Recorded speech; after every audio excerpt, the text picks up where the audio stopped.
الذين آمنوا كتب عليكم الصيام كما كتب على الذين من قبلكم لعلكم تتقون أياما معدودات فمن كان منكم مريضا أو على سفر فعدة من أيام أخر وعلى الذين يطيقونه فدية طعام مسكين فمن تطوع خيرا فهو خير له وأن تصوموا خير لكم إن كنتم تعلمون شهر رمضان الذي أنزل فيه القرآن هدى للناس وبينات من الهدى والفرقان فمن شهد منكم الشهر فليصمه ومن كان مريضا أو على سفر فعدة من أيام أخر يريد الله بكم اليسر ولا يريد بكم العسر ولتكملوا العدة ولتكبروا الله على ما هداكم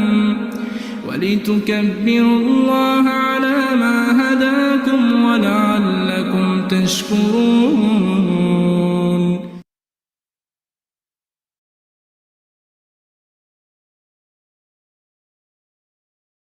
الله أكبر الله أكبر الله أكبر لا إله إلا الله الله أكبر الله أكبر ولله الحمد الله أكبر الله أكبر الله أكبر لا إله إلا الله الله أكبر الله أكبر ولله الحمد الله أكبر الله أكبر الله أكبر لا إله إلا الله الله أكبر الله أكبر ولله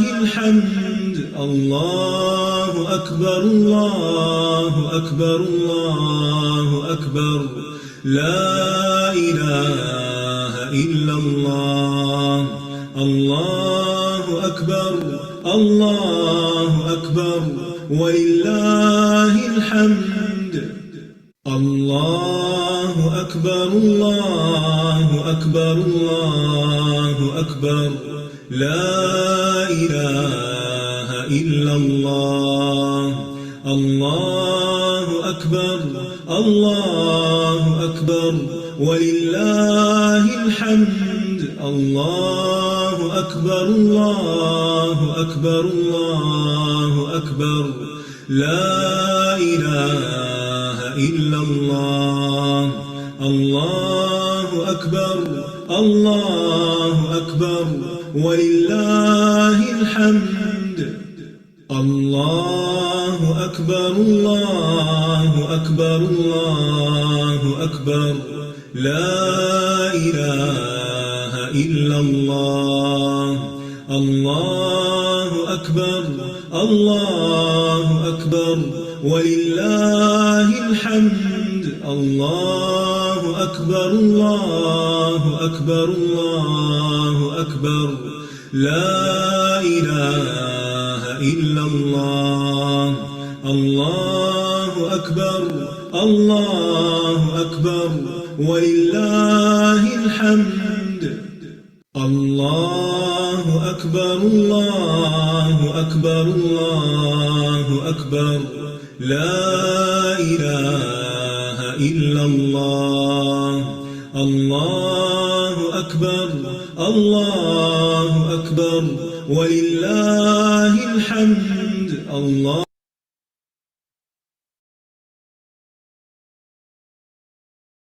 أعوذ بالله من الشيطان الرجيم. بسم الله الرحمن الرحيم. الحمد لله رب العالمين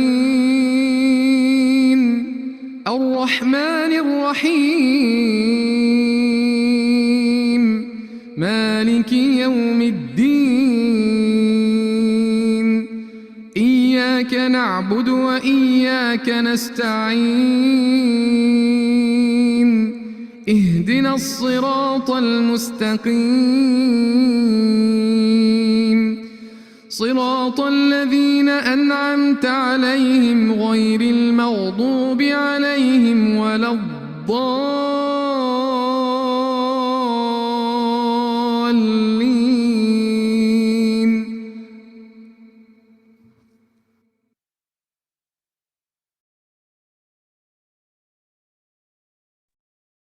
بسم الله والحمد لله والصلاة والسلام على رسول الله وعلى آله وصحبه أجمعين.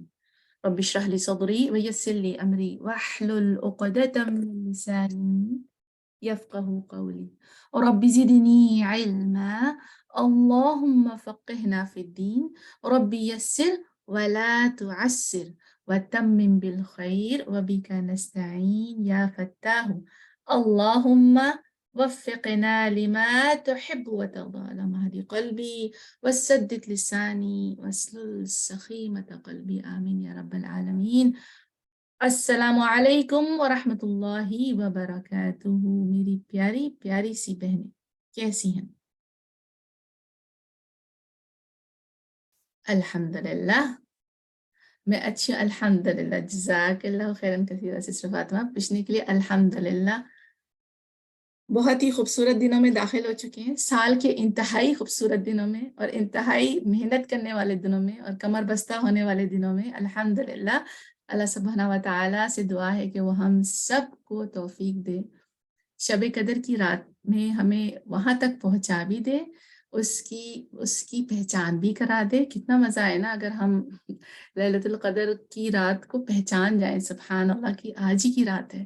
ساری دعائیں مانگنے کی توفیق ہو، جو دل میں ہے اور جو دل میں نہیں ہے، جو سوچوں میں ہے جو سوچوں میں نہیں ہے. سبحان اللہ that will be amazing. سبحان اللہ اس میں کوئی شک نہیں ہے. اللہ تعالیٰ ہمیں یہ دن بھی دکھا دیے. الحمدللہ اللہ تعالیٰ کا بہت احسان ہے کہ ہم یہاں تک بھی پہنچ گئے. سبحان اللہ.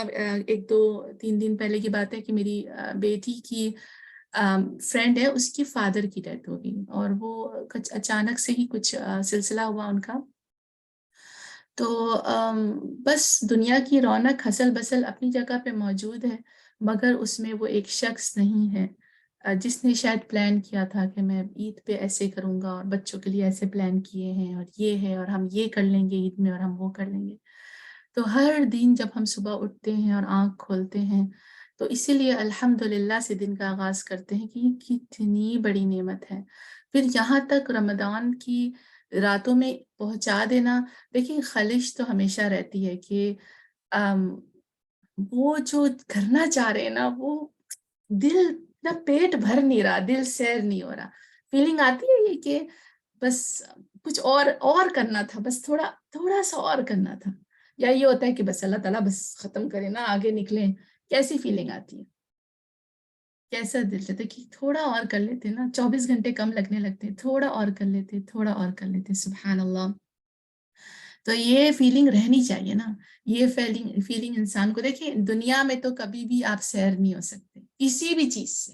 کھانا بھی کھا لینا تو پیٹ بھر جاتا ہے، نیت نہیں بھرتی. سبحان اللہ یہ کچھ نہیں کیا. بالکل یہ ہمیشہ ریگریٹ ہوتا ہے. سسٹر فاطمہ آپ صحیح کہہ رہی ہے کہ ٹائم نکلا چلا جا رہا ہے، ٹائم ویسٹ تو نہیں ہو رہا. سبحان اللہ. اور آپ کو پتہ ہے سسٹر فاطمہ یہ بھی شیطان کی چالوں میں سے ہوتا ہے. حالانکہ اب سارے کام ہی اللہ. اصل چیز جو میں نے اس رمضان کو اسٹارٹ کرنے سے پہلے جو چیز میں نے اپنے ذہن میں بٹھا لی تھی نا، اور وہ میں نے کسی عالم کسی شیخ سے سنا تھا. انہوں نے کہا کہ اصل مقصد رمضان کا کہ آپ کے ذہن و دل میں ہر وقت اللہ رہے، اس کی یاد، اس کی بات ہر وقت رہے. صرف مصلے پہ بیٹھ جانا، یا بعض اوقات آپ کو پتہ ہے ہماری سرٹن سچویشنز پہ ہم نہیں بیٹھ پاتے ہیں، لیکن وہ اللہ جو زبان پہ رہے، وہ جو دل میں رہے، وہ جو سوچوں میں رہے، وہ جو اس کی گرد گرد. آپ کو نہیں لگتا کہ رمضان میں ہمارے ذہن میں یہی بات رہتی ہے کہ اللہ، اس کی عبادت، اس کے اذکار، بس وہ چاہے وہ کلاسز سے ریلیٹڈ ہے، چاہے کسی بھی چیز سے، ہر چیز ہے. تو یہ چیز جو ہے نا دل کو سکون دیتی ہے کہ میرا اللہ ہے. بہت سارے دنیا میں ایسے لوگ ہیں جنہیں وہ نعمت نصیب نہیں، سبحان اللہ، جو ہمیں نصیب ہے. تو اللہ سبحانہ و تعالیٰ سے دعا ہے، اللہ سبحانہ و تعالیٰ ہمیں اس رات میں نہ صرف پہنچا دے بلکہ اس میں بہت ساری دعائیں مانگنے کی توفیق بھی عطا فرمائے اور ان کو قبول کرے یا رب. آپ لوگ الحمدللہ آج ہمارا 24th ڈے ہے. 24 دنوں کے لیسن میں ایک ایسی چیز جو بار بار آپ نے استاذہ سے سنی ہو، ایک ایسی چیز جو آپ نے بار بار استاذہ سے سنی ہو، استاذہ کی کوئی ایسی بات. دیکھیں 24 دن تو بہت ہوتے ہیں نا سیکھنے کے لیے، اور یعنی بہت دن ریٹین تھوڑا رہتا ہے، تھوڑا عمل میں آتا ہے، ٹھیک ہے کوئی بات نہیں، لیکن کچھ ایسی چیز جو آپ کے ذہن میں جا کے اٹک گئی ہو، کچھ ایسی بات ہے. نیت کا صحیح ہونا، بالکل یہ تو سبحان اللہ لاسٹ ہی لیسن میں ہم نے پڑھا تھا کہ کتنا زیادہ ضروری ہے. بالکل صحیح. اور کچھ آپ کے ذہن میں آتا ہے؟ اور کیا آتا ہے؟ کیا ایسی چیز ہے جو آپ کو ایسا لگتا ہے کہ استاذہ نے ریپیٹ کیا؟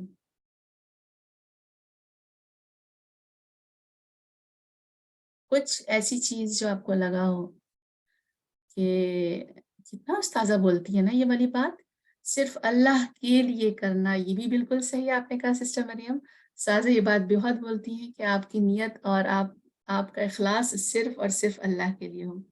آپ کو پتہ ہے میں نے کیا چیز نوٹس کیا؟ میں نے پہلے بھی کئی دفعہ ذکر کیا، مگر میں اس بات سے اتنی فیسینیٹ ہوتی ہوں. آپ کو پتہ ہے جب کوئی چیز آپ کے دل پہ جا کے لگ جاتی نا، تو آپ کا دل چاہتا ہے کہ آپ وہاں کھڑے ہو کے زور زور سے چیخیں اور سب کو بتائیں کہ دیکھو یہ کتنی پیاری چیز ہے، دیکھو تو صحیح کتنی پیاری چیز ہے. پچھلے دنوں میں اپنی ایک فرینڈ سے ملی، وہ ان کا بیٹا جو ہے وہ قرآن حفظ کر رہے ہیں نا، اور 15 ایئرس کا ہے، اور مسجد میں تراویح بھی پڑھاتا ہے، سبحان اللہ. تو وہ بتا رہی تھی کہ جب قرآن کی نعمت آپ کو مل جاتی ہے نا، تو آپ کا دل چاہتا ہے کہ آپ لوگوں کو پکڑ پکڑ کے بتائیں کہ یہ کتنی پیاری نعمت ہے، یہ کتنی پیاری نعمت ہے. تو جب میں استاذہ کی یہ لیسن سن رہی تھی نا، یہ سارے 24 لیسنس میں ایک چیز جو مجھے بار بار جھنجھوڑتی ہے اور میرا کان اور میرے سینسز اور میری ہر چیز جو ہے نا الرٹ ہو جاتی ہے، وہ لفظ ہے استاذہ کا جب وہ شروع کرتی ہیں اپنا کلام، اور وہ شروع کرتی ہیں الحمدللہ، ہے نا، الحمدللہ سے شروع کرتی ہے نا. جب آپ الحمدللہ سنتے ہیں تو آپ کے ذہن میں کیا آتا ہے؟ آپ اسکرین دیکھ رہی ہیں تو آپ کو اسکرین دیکھنے میں ایسا لگ رہا ہوگا کہ یہ کیلیگرافی کتنی خوبصورت ہے، یہ کس نے لکھی ہوگی، یہ کتنی کلرفل ہے، یا کتنی پیاری لگ رہی ہے، یا میں ایسے نہیں لکھ سکتی. اور کیا آتا ہے؟ الحمدللہ کا لفظ سن کے، پڑھ کے، دیکھ کے کیا چیز آتی ہے ذہن میں؟ کیا چیز آتی؟ کچھ آتا ہے ذہن میں؟ میری پیاری پیاری سی بہنیں کچھ تو بتائیے نا. شکر اور تعریف، الحمدللہ الحمدللہ الحمدللہ. تو شکر آتا ہے، تعریف آتی ہے. دیکھیے اب میں جو آپ کو بات بتانے چاہ رہی ہوں نا، تو اس آپ الحمدللہ کو اپنے ذہن میں رکھیے، سامنے الفاظ کو رکھیے. یہاں پہ لکھا ہے الف، یہاں لکھا ہے لام، یہاں لکھا ہے ہا میم دال، اور پھر للہ لام، اور پھر اس کے ساتھ اللہ سبحانہ و تعالیٰ کا اسم جلالہ نام. اچھا، اب جب آپ یہ دیکھتے ہیں تو آپ ہمیشہ ہم تعریف اور شکر یہی دیکھتے ہیں اور ہمارے ذہن میں ہوتا ہے، اور یہ اسی لیے اتنا خوبصورت لفظ ہے کہ کوئی ایسا لفظ نہیں ہے جو اس کی کمپیریزن میں آ جائے کہ شکر اور تعریف دونوں ہی اس میں شامل ہو جائیں. لیکن عربی میں الف لام جب کسی لفظ کے ساتھ آتا ہے نا، الحمدللہ، ہم تو یہ بھی کہہ سکتے ہیں نا، اور آپ نے لوگوں سے سنا بھی ہوگا، لوگ اکثر جلدی میں بولتے تھے الحمدللہ الحمدللہ، سبحان اللہ، اکثر لوگوں کے منہ سے نکل جاتا ہے. لیکن یہ جو آپ الف لام بولتے ہیں نا، اس کی اہمیت میں آپ کو شیئر کرنا چاہتی تھی. آئی تھنک میں نے پہلے بھی یہ ذکر کیا تھا، مگر مجھے یہ اتنا خوبصورت لگتی ہے یہ بات. جب کوئی لفظ ہوتا ہے نا، عام سا لفظ ہوتا ہے، تو اس کے ساتھ الف لام نہیں آتا. جیسے میں آپ کو بولتی ہوں مؤمن، یہ کوئی لڑکی ہے، کوئی لڑکی ہے، کوئی مؤمن ہے، کوئی مؤمنہ ہے، تو وہ کوئی بھی ایک کے بارے میں بات ہو سکتی ہے. لیکن جب ہم کہتے ہیں نا المؤمن، تو ہم کسی خاص مومن کے بارے میں بات کر رہے ہوتے ہیں. اسی طرح جب ہم کہتے ہیں نا جنت، تو جنت کو عربی میں کہتے ہیں گارڈن، کوئی بھی گارڈن ہے، کوئی بھی باغ ہے. لیکن جب ہم کہتے ہیں نا الجنہ، وہ ریسٹورنٹ جنہ نہیں، الجنہ. سبحان اللہ. اس کا مطلب یہ ہے کہ ہم کسی خاص جنت کے بارے میں بات کریں، اور وہ خاص جنت وہ ہے جو اللہ سبحانہ و تعالیٰ نے مومنوں کے لیے پریپیئر کی ہے. لیکن جب اسی طرح یہ جو لام ہے نا، اس کی بہت اہمیت ہے. اکثر ہم لوگ بول دیتے ہیں الحمدللہ الحمدللہ، لیکن اگر ہم لام کو اگر اسکپ کر دیں، آپ کو پتہ ہے لام جو ہے نا، اس کے لیے ایک لفظ قرآن اس میں بلاغہ میں آتا ہے. ایکسپلین جب اس کو کرتے ہیں اور اس کی لفظ کی وضاحت کرتے ہیں، اس کی بیوٹی بتاتے ہیں. لام جو ہے اس کا مطلب ہوتا ہے استغراق. استغراق کا ورڈ نکلا ہے غرق سے. کوئی چیز غرق کیا کہتے ہیں؟ جب آپ پانی میں ڈوب جاتے ہیں، جب سمندر میں آدمی ڈوب جاتا ہے. تو جب لام استغراق کا مطلب یہ ہے کہ کوئی ایسی تعریف اللہ کی جس میں آپ ڈوبے ہوئے ہیں، یعنی کہ دنیا میں وہ تعریف ایگزسٹ کرتی ہے نہیں کرتی ہے، آپ کے زبان پہ یاد آتی ہے نہیں آتی ہے، آپ کے ذہن میں ہے آپ کے دل میں ہے، اللہ تعالیٰ نے سکھائی ہے اللہ سبحانہ تعالیٰ نے نہیں سکھائی ہے، ہر چیز اس کی تعریف میں شامل ہے. کوئی ایک ایسا ورڈ بولیں اللہ تعالیٰ بہت رحیم ہے، وہ بہت امیزنگ ہے، وہ بہت جنرس ہے، وہ بہت خیال کرتا ہے، وہ بہت تحفے دیتا ہے، وہ بہت یہ ہے، وہ بہت وہ ہے، وہ بہت بہت بہت بہت بہت میں یہ لام جو ہے نا اس میں ساری چیزیں شامل ہوتی ہیں. اسی لیے الحمدللہ اتنا خوبصورت ورڈ ہے. پھر اس کے بعد ہم کہتے ہیں للہ. اس میں جو لام ہوتا ہے نا للہ میں، اس میں بھی ایک لام ہے، مگر وہ لام جو ہے نا استحقاق کا ہے. مطلب حق صرف اللہ کا ہے، حق تعریف اللہ کے لیے اور کسی کے لیے بھی نہیں ہے. یہ بات میں نے پہلے بتائی تھی اس لیے میں ریپیٹ کر رہی تھی، لیکن میں سوچا میں ایک چیز اور آپ کے ساتھ شیئر کرتی ہوں. ابن القیم رحمہ اللہ کہتے ہیں کہ جب اللہ سبحانہ وتعالیٰ بندے کو دنیا جہان کا رزق عطا کرے اور پھر وہ اس پر الحمدللہ کہے، تو اس کو ان نعمتوں پر الحمدللہ کہنے کا الہام ہونا ان دنیاوی نعمتوں سے زیادہ بڑی نعمت ہے. کیونکہ دنیا کی نعمتیں تو چلی جانے والی ہیں، اور الحمدللہ کا ثواب باقی رہنے والا ہے. ہر چیز ختم ہو جائے گی، ہر چیز. آپ کھانا کھاتے ہیں نا، کھانا ہضم ہوتا ہے، کھانا نکل بھی آتا ہے، سب کچھ ختم ہو جاتا ہے. کیا چیز رہ جاتی ہے؟ جب آپ کھانے کے بعد کہتے ہیں الحمدللہ. ہمیشہ رہنے والی ہے، کبھی نہ ختم ہونے والی ہے. ہر چیز فانی ہے. یہ لفظ آپ کا منہ سے نکلا ہوا نا، یہ رہ جائے گا. وہ کہتے ہیں نا کوئی چیز یا رہ جائے، بس یہ وہی چیز ہے. یہ بھی کتنی سبحان اللہ امیزنگ بات ہے. اور ایک اور چیز جو تھی وہ ہمیں پتہ ہے، لیکن یہ حدیث میں آپ نے سنی ہوگی الحمدللہ تملأ المیزان. جو میزان ہوتا ہے نا، جو قیامت کے دن جو میزان ہوگا، اس کو نا الحمدللہ بھر دے گا. اب آپ بولیے الحمدللہ، آپ بولیں گے الحمدللہ، بولیے الحمدللہ. آپ نے کیا کیا پتہ ہے؟ آپ نے اپنا میزان بھر دیا. کیسی عجیب بات ہے نا، کہ آپ اپنے گھر میں اپنے صوفے پہ بیٹھے ہیں، یا کچن میں برتن دھو رہے ہیں، یا کان میں اپنے ہیڈ فون لگائے ہوئے ہیں، یا کوئی کام چل رہا ہے، سب کچھ ہو رہا ہے، اور آپ نے کہا الحمدللہ، اور آپ نے کیا کیا؟ اپنا میزان بھر دیا. یعنی جس سو بیوٹیفل، سبحان اللہ، اتنا امیزنگ ہے یہ. سو الحمدللہ اس کی اس نعمت، اس رحمت کے ساتھ آج جو کہ ہمارا 24th لیسن ہے، میں آپ سے پوچھنا چاہ رہی تھی کہ آپ میں سے کتنی بہنیں ہیں جنہوں نے ساری کلاسز میں حاضری لگائی ہے. کوئی ویسی بات نہیں ہے، ایمبیرسنگ بات نہیں ہے، جسٹ یہ کہ آپ میں سے کتنے ہیں جنہوں نے 24 لیسن جو ہیں وہ لیے ہیں، چاہے ریکارڈنگ سے لیے ہوں یا چاہے کلاس میں لائیو بیٹھ کے لیے ہوں. مے بی پریس 2 دبا کے بتائیے کہ آپ میں سے کتنے ہیں جنہوں نے لیسن کو سارا سنا ہے، کوئی مس نہیں کی. کوئی ایسا ہے کیا؟ کسی نے ریکارڈنگ سے کور کر لیے ہوں یا کچھ ہو. چلے اگر نہیں بھی ہے، ٹھیک ہے.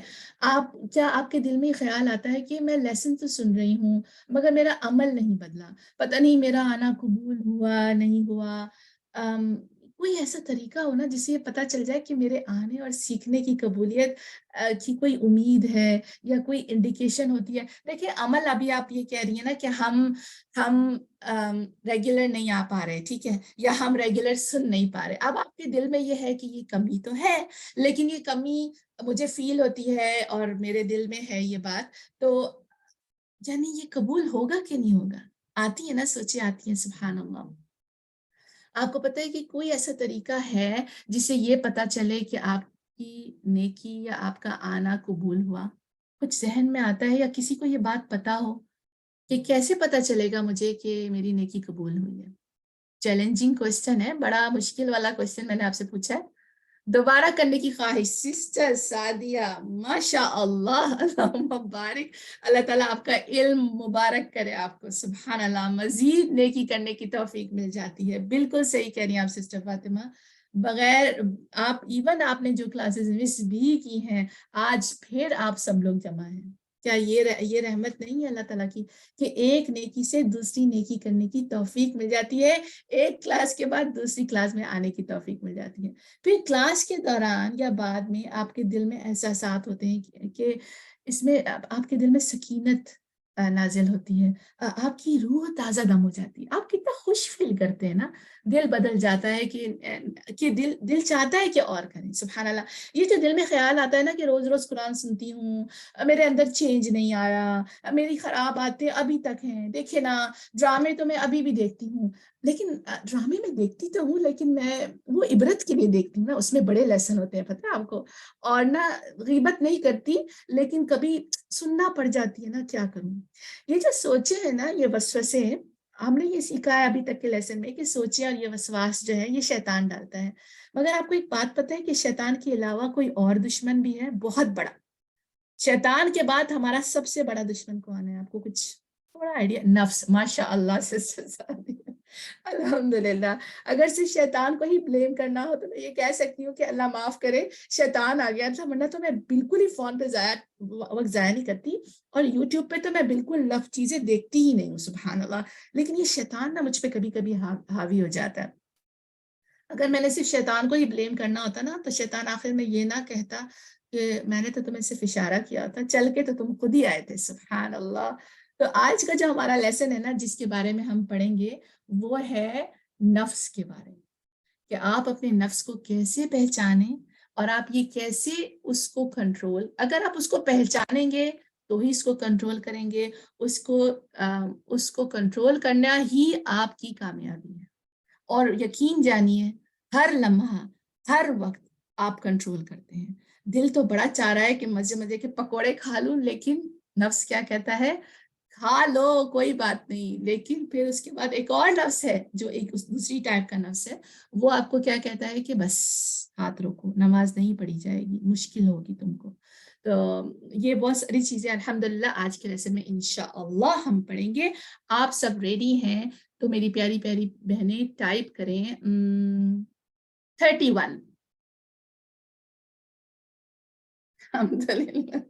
چلیں انشاءاللہ سسٹر صبیہ اسٹارٹ کرتے, سسٹر سعدیہ, سسٹر وحیدہ, انشاءاللہ. بسم اللہ.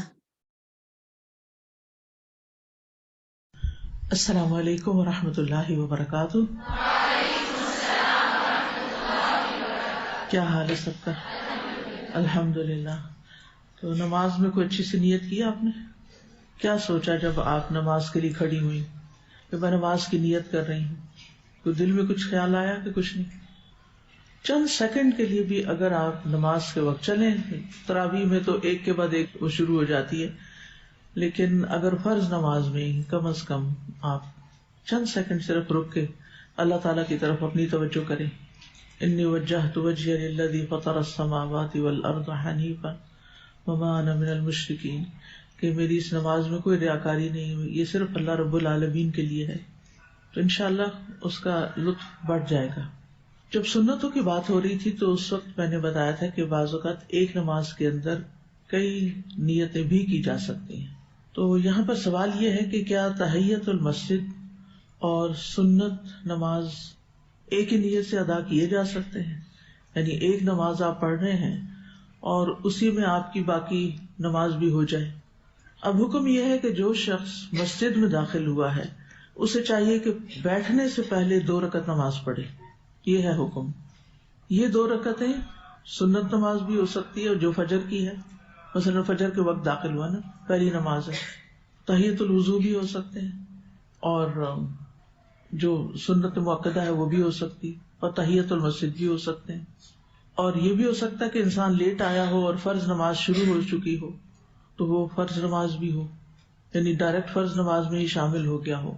تو اس صورت میں پھر کیا ہوگا؟ یہ کون سی نماز ہوگی؟ یہ ہوگی تو فرض نماز ہی.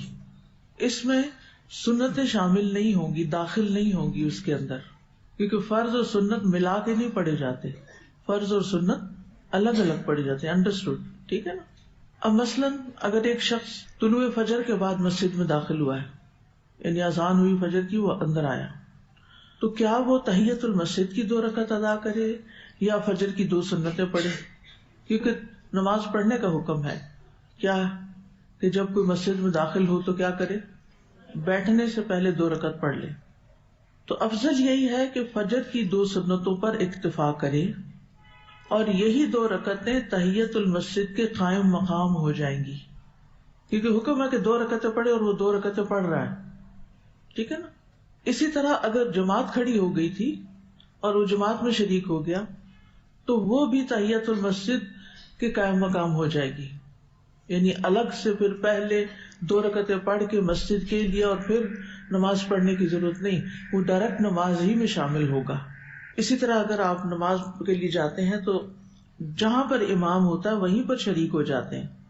مسجد میں داخل ہونے کے بعد اگر امام کھڑا ہے تو آپ جا کے کھڑے ہو جائیں گے، اگر امام رکوع میں ہے تو آپ کیا کریں گے؟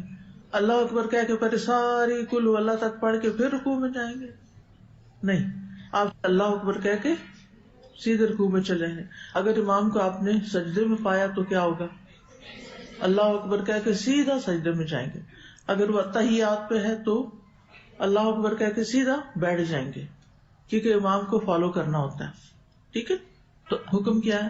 اگر کوئی شخص مسجد میں داخل ہو اور جماعت کھڑی ہو تو انہی کے ساتھ شامل ہو جائے، تو یہ اس کی نماز تحیۃ المسجد بھی شمار ہو جائے گی. کیونکہ حکم کیا تھا؟ مسجد میں بیٹھنے سے پہلے نماز پڑھنا، یہ تھا حکم. تو شرعی حکم کیا ہے کہ نماز پڑھ کر ہی بیٹھا جائے، چاہے نفل الگ سے پڑھے، چاہے سنت پڑھے، چاہے فرض پڑھے. اگر یہ شخص فجر کی سنتیں پڑھ لیتا ہے تو کافی ہے. ٹھیک ہے.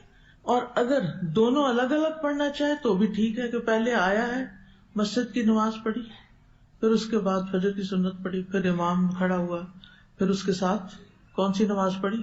فرض پڑھی. ٹھیک ہے. اس میں علماء یہ کہتے ہیں کہ افضل یہی ہے کہ فجر کی سنتیں ہی پڑھی جائیں، الگ سے تحیۃ المسجد اس وقت پڑھنے کی ضرورت نہیں.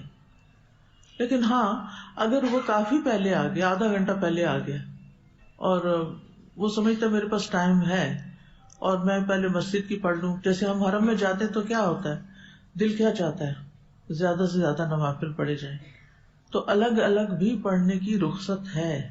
لیکن افضل کیا ہے کہ سنت موقدہ ہی پڑھ لی جائے. ٹھیک ہے. مثلاً اگر کسی شخص نے گھر میں ہی سنت پڑھ لی ہے اور وہ مسجد میں آیا ہے اور ابھی فرض نماز کھڑی نہیں ہوئی، اب کیا کرے گا؟ اب تحیۃ المسجد پڑھے گا. اگر نماز کھڑی ہوگی تو پھر کیا کرے گا؟ پھر نماز میں شریک ہو جائے گا. واضح ہو گئی بات.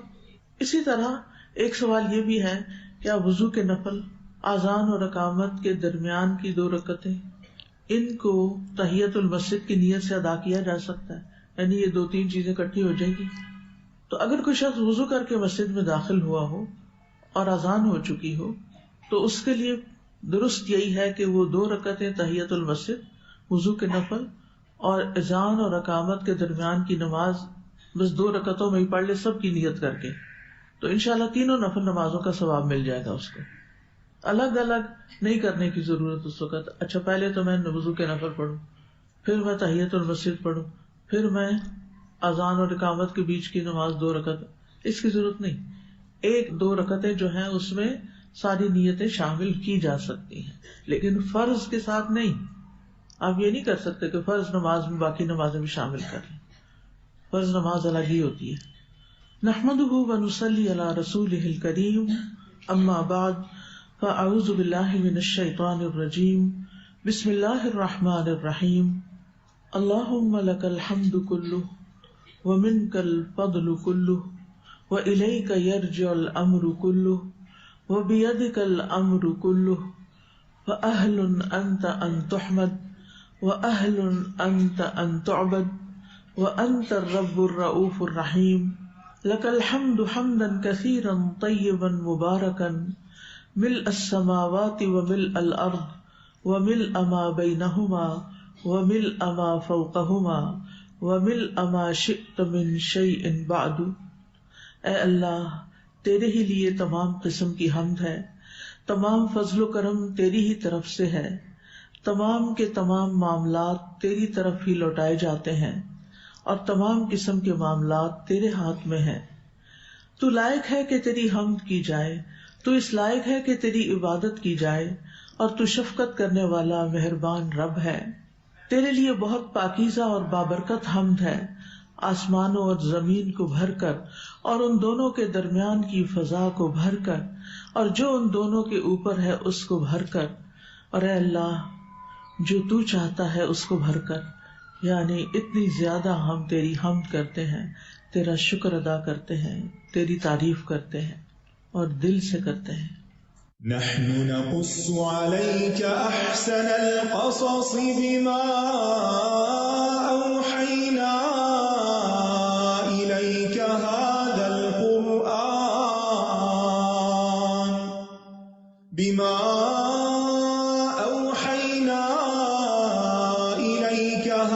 القرآن وإن كنت من قبله لمن الغافلين۔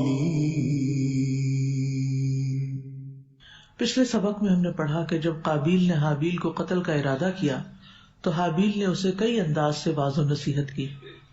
اس نے کہا اگر تم نے مجھے قتل کا پختہ ارادہ کر ہی لیا ہے تو بھی میں تمہیں قتل کرنے کے لیے ہاتھ نہیں اٹھاؤں گا، تاکہ قاتل اور مقتول دونوں دوزخ میں نہ جائیں، اور میں تمہیں اس لیے بھی قتل نہیں کروں گا کیونکہ میں نہیں چاہتا کہ مجھ سے کوئی گناہ کی بات سرزد ہو، خواہ تم مجھ پر کتنا ہی ظلم کیوں نہ کرو، اور اگر تم نے مجھے قتل کر دیا تو میرے گناہ اور اپنے سارے گناہ تمہیں مل جائیں گے، پھر تم اہل جہنم میں سے ہو جاؤ گے، اور ظلم کرنے والوں کا ایسا ہی بدلہ ہوا کرتا ہے۔ اس کے بعد ہم دیکھتے ہیں کہ ہم نے آیت نمبر 29 کا تفصیلی مطالعہ کیا۔ آج ہم اس آیت سے حاصل ہونے والے فوائد کے بارے میں بات کریں گے۔ وَاتْلُ عَلَيْهِمْ نَبَأَ ابْنَيْ آدَمَ بِالْحَقِّ إِذْ قَرَّبَا قُرْبَانًا فَتُقُبِّلَ مِنْ أَحَدِهِمَا وَلَمْ يُتَقَبَّلْ مِنَ الْآخَرِ قَالَ لَأَقْتُلَنَّكَ قَالَ إِنَّمَا يَتَقَبَّلُ اللَّهُ مِنَ الْمُتَّقِينَ لئن بسطت إلي يدك لتقتلني ما أنا بباسط يدي إليك لأقتلك إني أخاف الله رب العالمين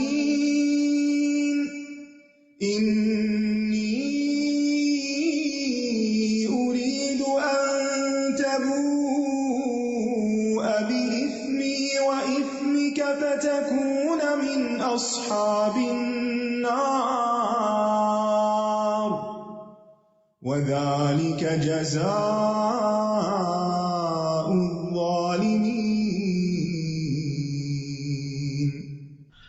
اس آیت میں ہم دیکھتے ہیں کہ حابیل کہتا ہے بے شک میں تو چاہتا ہوں کہ تو میرے اور اپنے گناہ کے ساتھ پلٹے، پھر تو آگ والوں میں سے ہو جائے، اور ظالموں کا یہی بدلہ ہے۔ اس آیت سے یہ بات بھی پتہ چل رہی ہے کہ گناہ کے خوف سے اپنا دفاع نہ کرنے میں کوئی حرج نہیں، یعنی اگر انسان کو یہ سمجھ آ رہی ہو کہ اگر میں نے اپنا دفاع کیا یا بدلہ لیا تو میں ظالموں میں شمار ہو جاؤں گا، تو پھر کوئی حرج نہیں کہ انسان اپنے حق سے دستبردار ہو جائے۔ ایک اور فائدہ یا ایک اور سبق جو اس آیت سے ہمیں ملتا ہے وہ یہ کہ قتل جہنم میں داخلے کا سبب ہے. سوال یہ پیدا ہوتا ہے کہ کیا قاتل ہمیشہ جہنم میں رہے گا؟ خوارج کے نزدیک قتل کرنے والا کافر ہو جاتا ہے، اس لیے وہ ہمیشہ جہنم میں رہے گا. اہل سنہ والجماعہ کے نزدیک وہ جہنم میں تو جائے گا لیکن ہمیشہ جہنم میں نہیں رہے گا. اگر اس کے اندر ایمان ہے تو وہ سزا بھگتنے کے بعد باہر آ جائے گا. پھر اسی طرح اس آیت سے یہ بات بھی پتہ چلتی ہے کہ ظلم جہنم میں داخلے کے اسباب میں سے ہے. قتل تو بہت بڑا ظلم ہے، لیکن چھوٹا چھوٹا ظلم کرنا، کسی کا حق نہ دینا، وہ بھی انسان کو آگ کی طرف لے جاتا ہے. تو یہاں ظلم سے مراد کسی انسان کو قتل کرنا ہے. عام ظلم یہاں مراد نہیں ہے، سارے ظلم مراد نہیں ہے. ہاں یہ ہو سکتا ہے کہ چھوٹے چھوٹے ظلم اکٹھے ہو کر، حق تلفیاں اکٹھے ہو کر انسان کی نیکیوں پہ بھاری ہو جائیں، تو اس کی وجہ سے پھر انسان آگ میں جا سکتا ہے. جیسے مفلس شخص کی مثال دی گئی نا، کہ اس کے پاس نیکیاں بہت ہوں گی لیکن کسی کا مال کھایا ہوگا، کسی کو مارا ہوگا، کسی کا خون بہایا ہوگا، یعنی اس نے حقوق العباد میں بہت سے ظلم کر رکھے ہوں گے. پیچھے میں آپ کو بتا چکا ہوں ظلم 3 قسم کا ہوتا ہے، ایک اللہ کے حق میں، ایک بندوں کے حق میں، اور ایک اپنے حق میں. ٹھیک ہے، تو اللہ کے حق میں ظلم جو ہے وہ کیا ہے؟ شرک. اور شرک تو معاف نہیں ہوگا، اس کا کرنے والا تو ہمیشہ کے لیے جہنم میں ہے. بندوں کے حق میں ظلم کیا ہے کہ اگر بندے معاف کر دیں تو وہ ظلم معاف ہو جائے گا، اور اگر معاف نہیں کرتے تو پھر اللہ کا فیصلہ ہے، چاہے تو وہ مظلوم کو اپنی طرف سے کوئی نیکیاں دے دے اور اس ظالم کو اس کی توبہ اور انابت کی وجہ سے بخش دے، اور اگر اللہ تعالیٰ نہ چاہے، جس کو چاہے وہ عذاب بھی دے. تو چھوٹی چھوٹی اذیتیں جو ہیں ہم دوسروں کو دیتے ہیں، دوسروں پہ ظلم کرتے ہیں، ان سے بھی بچنے کی کوشش کرنی چاہیے، کیونکہ چھوٹے ظلم مل کے بڑے ہو جاتے ہیں اور انسان کی نیکیوں کو کھا جاتے ہیں. تو بات یہی ہے کہ کذالک جزاء الظالمین میں علماء یہ کہتے ہیں کہ اس میں عموم بھی مراد ہے، اگرچہ قتل کی طرف اشارہ ہے لیکن عمومی ظلم بھی شامل ہے، کہ ہر ظالم کی سزا جہنم میں داخل ہونا ہے سوائے اس کے جس سے اللہ تعالیٰ درگزر فرما دے. کیونکہ شرک کے علاوہ اللہ تعالیٰ جس کے لیے چاہے گا گناہ معاف کرے گا. شرک کا گناہ تو اس نے صاف بتا دیا، ان اللہ لا یغفر ان یشرک بہ شیئا ویغفر ما دون ذلک لمن یشاء. اس سے کیا پتہ چل رہا ہے کہ شرک کے علاوہ دوسرے ظلم جو اس نے کیے وہ جس کے لیے چاہے گا معاف کرے گا. تو معاملہ پھر اللہ ہی کے ہاتھ میں ہے. اس لیے انسان کو بہت محتاط ہونا چاہیے کہ کسی کا حق نہ مارے، کسی پر زیادتی نہ کرے، کسی کی جان، مال، عزت، ان سب چیزوں کے بارے میں بہت محتاط ہو. کسی پہ کوئی جھوٹا الزام نہ لگائے، کسی کا مال نہ چرائے، اور کسی کے جسم کو نقصان نہ پہنچائے. یہاں اس آیت کی روح سے ہمیں کچھ اپنا جائزہ بھی لینا ہے.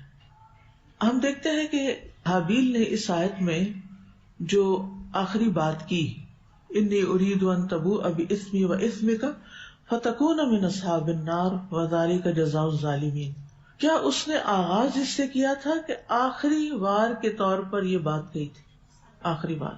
پیچھے ہم اپنے ذاتی جائزے میں یہ بات کر چکے ہیں کہ ہم چاہتے ہیں کہ دوسروں کو نصیحت کریں، دوسروں کو اچھی باتیں بتائیں، دوسروں کو کچھ سکھائیں. چاہتے ہیں جب انسان کسی کو کچھ بتانے لگتا ہے تو اس میں خیر کا پہلو بھی ہوتا ہے کہ جس کی وہ دعوت دیتا ہے، اور شر سے بچنے کی بات بھی کرتا ہے. اس میں وعد بھی ہوتا ہے، وعید بھی ہوتی ہے. پہلے کیا کرنا چاہیے؟ وعد، اور پھر آخر میں وعید ہونی چاہیے.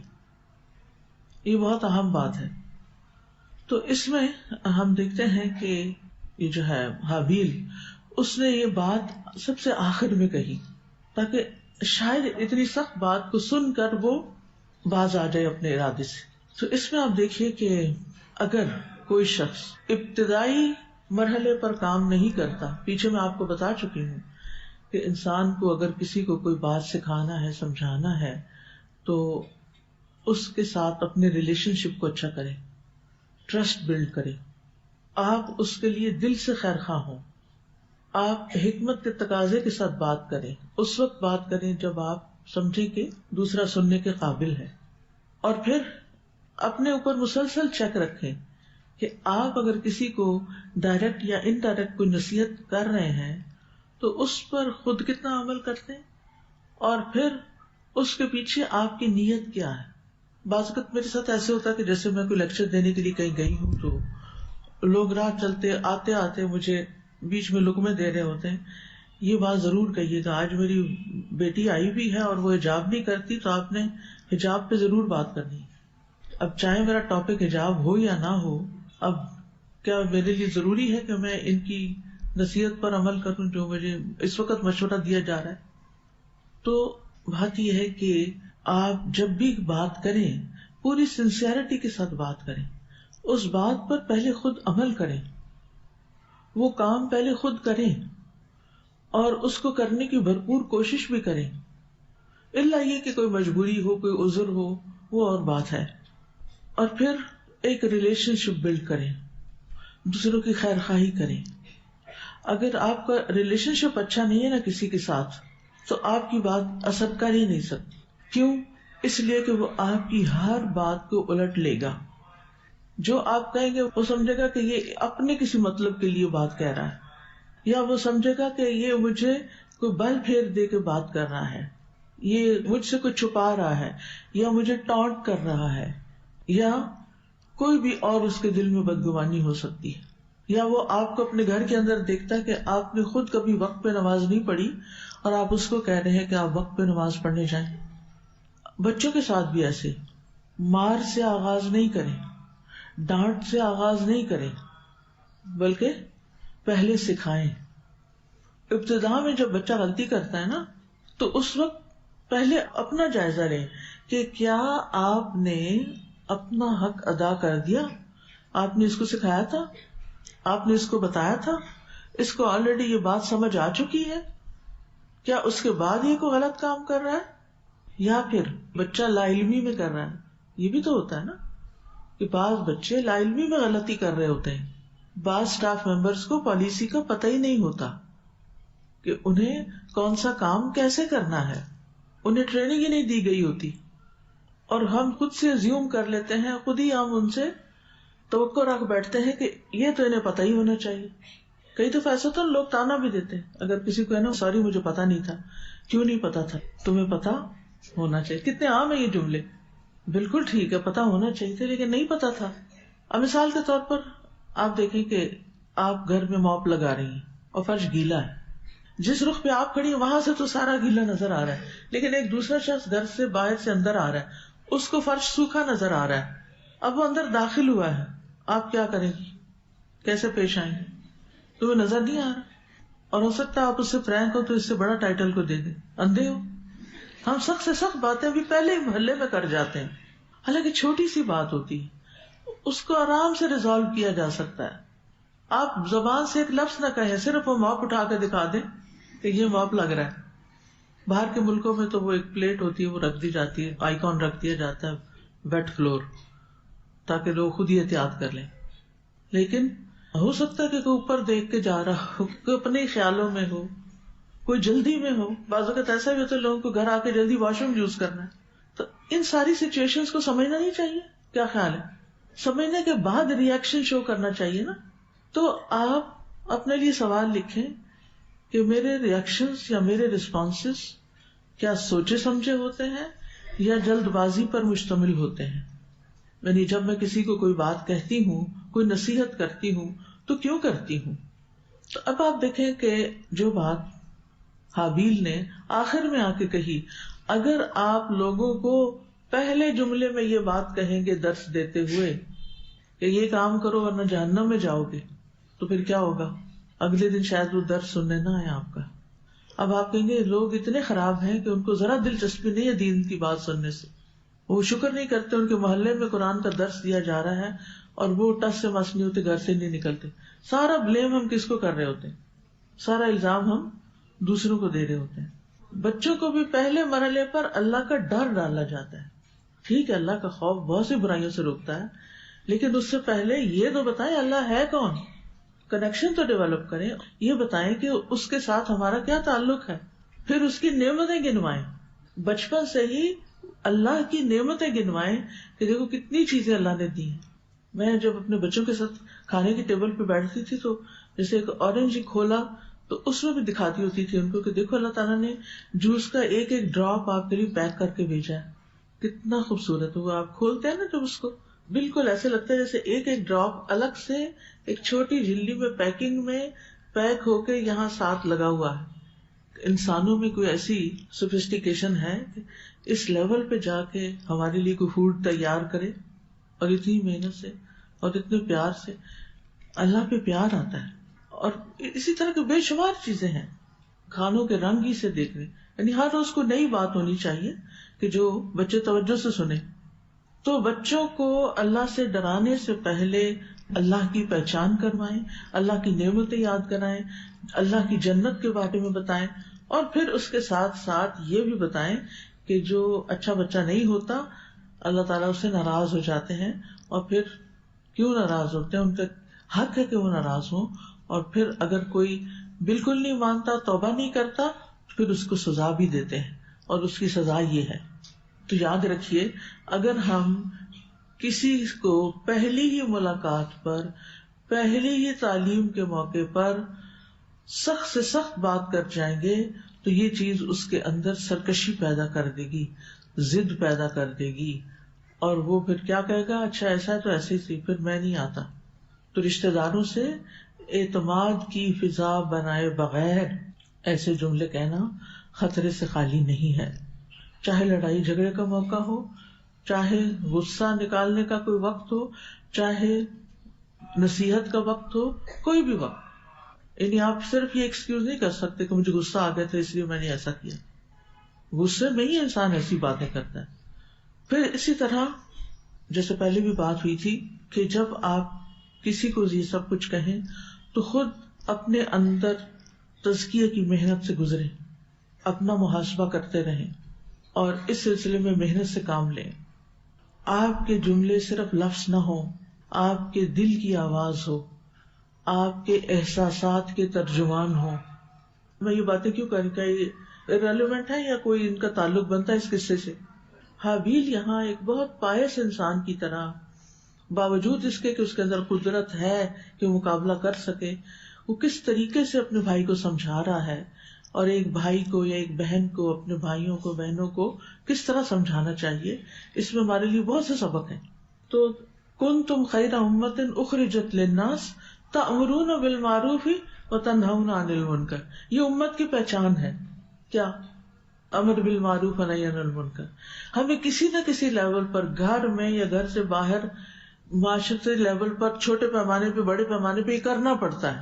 یہ پہچان ہے اس امت کی کہ یہ امت دوسروں کو برائی کرنے نہیں دیتی. انہیں پہلے تو سمجھاتی ہے امر بالمعروف کر کے, پھر نہیں مانتے تو ان کو منکر سے ڈراتی ہے, سمجھاتی ہے, لیکن یہ نہیں کہ انسان یہ کام چھوڑ دے. کچھ لوگ کہتے ہیں کون سا یہ ہم پہ فرض ہے اور کون سا عورتوں پہ فرض ہے. آپ کو پتہ ہے یہ مومنات کی خصوصیت ہے, یہ مومنات کی صفت ہے. کہاں بیان ہوئی ہے مومنات کی یہ صفت؟ کہاں بیان ہوئی ہے؟ سورۃ التوبہ میں آخری حصے میں آتا ہے نا 10ویں پارے کے, والمؤمنون والمؤمنات بعضهم أولياء بعض يأمرون بالمعروف وينهون عن المنكر ويقيمون الصلاة ويؤتون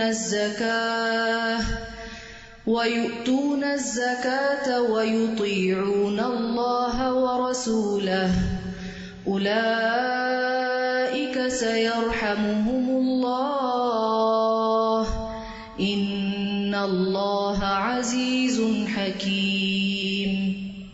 کتنی ساری صفات ہیں یہاں مومن مردوں اور عورتوں کی. عورتوں کا الگ نام لیا گیا جس میں سب سے پہلے ان کی پہچان امر بالمعروف اور نہی عن المنکر, دوسری پہچان عبادات, یقیمون الصلاۃ ویؤتون الزکاۃ, کیونکہ نماز اللہ کا حق ہے اور زکوٰۃ بندوں کا حق ہے. آگے کیا ہے؟ وَيُطِيعُونَ اللَّهَ وَرَسُولَهُ, اور باقی زندگی کے معاملات میں بھی وہ اللہ اور اس کے رسول کی اطاعت کرتے ہیں. ایسے لوگوں پر اللہ تعالیٰ ضرور رحم فرمائے گا. سَيَرْحَمُهُمُ اللَّهُ. ہم چاہتے ہیں اللہ تعالیٰ ہم پہ رحم فرمائے, کیونکہ اس کی رحمت کے بغیر تو جنت میں جا نہیں سکتے. لیکن کیا ہم وہ کام کر رہے ہیں جس سے اللہ کی رحمت ملتی ہے؟ ویسے بھی قرآن پڑھتے ہوئے غور و فکر کرنا چاہیے، تدبر کرنا چاہیے کہ وہ کون سے کام ہیں جن کو کرنے کے بعد اللہ کی رحمت آتی ہے. جیسے ایک اور جگہ پر بھی آتا ہے ایک ذکر رحمت کا، جب قرآن پڑھا جا رہا ہو تو کیا کرو؟ چپ رہو، اور کیا کرو؟ خاموشی اختیار کرو اور غور سے سنو. لعلکم ترحمون، تاکہ تم پہ رحم کیا جائے. تو مجھے سمجھ نہیں آتی کہ اگر آپ کو کسی وجہ سے آگے جگہ نہیں ملی اور پیچھے بیٹھ گئے ہیں تو اسی کلاس کے اندر اگر قرآن پڑھایا جا رہا ہے اور آپ پڑھ رہے ہیں تو پیچھے کوئی باتیں کرنے کی گنجائش ہوتی؟ کیا خیال ہے؟ یہ صرف آگے بیٹھے ہوئے لوگوں کے لیے حکم ہوتا ہے یا اس حال میں موجود تمام لوگوں کے لیے حکم ہے؟ تمام لوگوں کے لیے ہے نا، الا یہ کہ کوئی بہت ہی ایمرجنسی کی بات ہو، کوئی بہت ضروری بات ہو تو وہ اور بات ہے، ورنہ آپ اشارے سے بھی کام لے سکتے ہیں. تو اللہ تعالیٰ کی رحمت پانے کے لیے قرآن پڑھتے ہوئے خاموشی اختیار کرنی چاہیے. اسی لیے اگر لوگ گھر میں باتیں کر رہے ہیں تو پھر بہت اونچا نہ پڑھیں تاکہ وہ گناہگار نہ ہو، کیونکہ بعض اوقات جگہ ہی کوئی نہیں ہوتی، ایک ہی لابی ہے، سارے وہیں بیٹھے ہیں. اب کسی کو ضرورت ہے، کوئی ماں بچے کے ساتھ بات کر رہی، کوئی بچہ شور مچا رہا ہے اور آپ اونچی اونچی تلاوت کر رہے ہیں، چلو ٹھیک ہے، بچے کی حد تک تو اس کو تو پتا نہیں ہے نا، وہ قرآن بھی سنتا رہے اور اگر اس نے چھوٹی موٹی بات کر لی، لیکن اس کو بھی پتا ہونا چاہیے کہ ماں اس وقت لاؤڈلی نہیں بول رہی، کہ باپ قرآن پڑھ رہا ہے، تلاوت کر رہا ہے، پورے گھر میں آواز آ رہی، کیونکہ آنی چاہیے، بچوں کو پتا چلے. اور آج کل ماشاءاللہ قرآن کا مہینہ ہے، رمضان، اس اعتبار سے بھی گھروں کے اندر ایک بہار ہونی چاہیے، یعنی قرآن کی آواز کچھ نہ کچھ اونچی ہونی چاہیے. اور اس میں پھر یہ کہ باقی گھر والے احترام کریں، انہیں اگر کوئی بات کرنی ہو، زیادہ بات کرنی ہے تو پھر کسی اور جگہ پر چلے جائیں، گھر سے باہر نکل جائیں، آگے پیچھے ہو جائیں. تو یہ بھی اللہ کی رحمت پانے کی چیز ہے. تو امر بالمعروف اور نہی عن المنکر، آپ دیکھیے ہم سب بعض اوقات اپنے حالات سے بڑے تنگ ہوتے ہیں، بڑے پریشان ہوتے ہیں اور ہمیں یہ نہیں پتا چلتا ہم کریں کیا. بعض خواتین کو پینک اٹیک ہو جاتے ہیں گھروں کی پریشانیوں کی وجہ سے، غم میں ڈوبی ہوئی ہوتی ہے سر سے پاؤں تک، بے جان لاش کی طرح بس صرف ضروری موومنٹ کر رہی ہوتی اور دل ان کے غم سے بھرے ہوئے ہوتے. کیا ایسی ہی زندگی گزارنی چاہیے؟ کیا یہی مومن عورت کے لیے حسنہ ہے؟ ٹھیک ہے کوئی وقتی غم آ جاتا چلا جاتا، لیکن مستقل طور پر غم میں رہنا تو کوئی بات نہیں. پھر اس وقت سوچا کریں کہ ایسا کیوں ہو رہا ہے میرے ساتھ، میں کہاں کمی کر رہی ہوں. کل ہی مجھ سے کسی نے ایسے ہی رو رو کے اپنا کوئی مسئلہ بیان کیا اور ساتھ ہی کہا میں اتنی دعائیں کرتی ہوں، میری دعائیں قبول نہیں ہوتی، اللہ کہاں ہے. تکلیف ہوئی، مجھے لگا میں تیر مار دیا کسی نے میرے دل میں کہ جب میں نے یہ لفظ سنے کہ اللہ کہاں ہے. اللہ تو ہماری شہرت سے بھی ہمارے قریب ہے، وہ تو سنتا ہے، ہماری سرگوشیاں بھی سنتا ہے. لیکن ہمیں بھی تو سوچنا چاہیے نا کہ ہماری دعائیں کیوں نہیں قبول ہو رہی، ہم پہ رحم کیوں نہیں ہو رہا اور رحمت کیوں نہیں آ رہی ہم تک، وہ رحمت جو ہم چاہتے ہیں کہ ہم پر ہو جائے اور ہماری مشکل آسان ہو جائے. ہوتا یہ کہ شادی سے پہلے ہم قرآن بھی پڑھ لیتے ہیں، ہم کچھ درس تدریس بھی کر لیتے ہیں، ہم کو تبلیغ بھی کر لیتے ہیں. جب شادی ہوتی ہے تو پھر ہم اپنی پوری جنت اپنے گھر کو بنانا شروع کر دیتے ہیں، اگلی جنت بھول جاتے ہیں. ہم امر بالمعروف نہی عن المنکر حتیٰ کہ اقامت صلاۃ اور زکوٰۃ سب بھول جاتے ہیں، اور عام روزمرہ زندگی میں اللہ اور اس کے رسول کی اطاعت بھی بھول جاتے ہیں. تو پھر ہم تو اولئک سے نکل گئے نا جو یہ کام کرتے ہیں. کتنے لوگ نمازوں کی پابندی بھی چھوڑ دیتے ہیں، اس میں کوتاہی کرنے لگتے ہیں. اور کتنی خواتین زکوٰۃ کے مسائل کی پوری کتاب پڑھنے کے باوجود بھی زکوٰۃ دینے سے کتراتی ہیں. میرے پاس تو پیسے ہی نہیں، میں تو کماتی نہیں ہے، تو میرے شوہر کا فرض ہے، کس کو ادا کرنی چاہیے، شوہر کو کرنی چاہیے یا مجھے کرنی چاہیے یا میرے والدین کو کرنی چاہیے جنہوں نے مجھے اتنا زیور دے دیا. پتہ ہی نہیں. کیوں نہیں پتا؟ آپ کو پتا ہونا چاہیے تھا. آپ کو زیور لینے کا پتا ہے، آپ کو زکوٰۃ دینے کا نہیں پتا. ہاں کتنی عجیب بات ہے. تو لیتے ہوئے ہی آپ کو سوچ لینا چاہیے کہ آپ کے اوپر ذمہ داریاں کیا آ رہی ہیں. یہ کام تو کرنا ہی کرنا ہے نا، چھوٹے لیول پہ کریں یا بڑے پہ کریں، ایک بندے سے کریں یا ہزاروں سے کریں.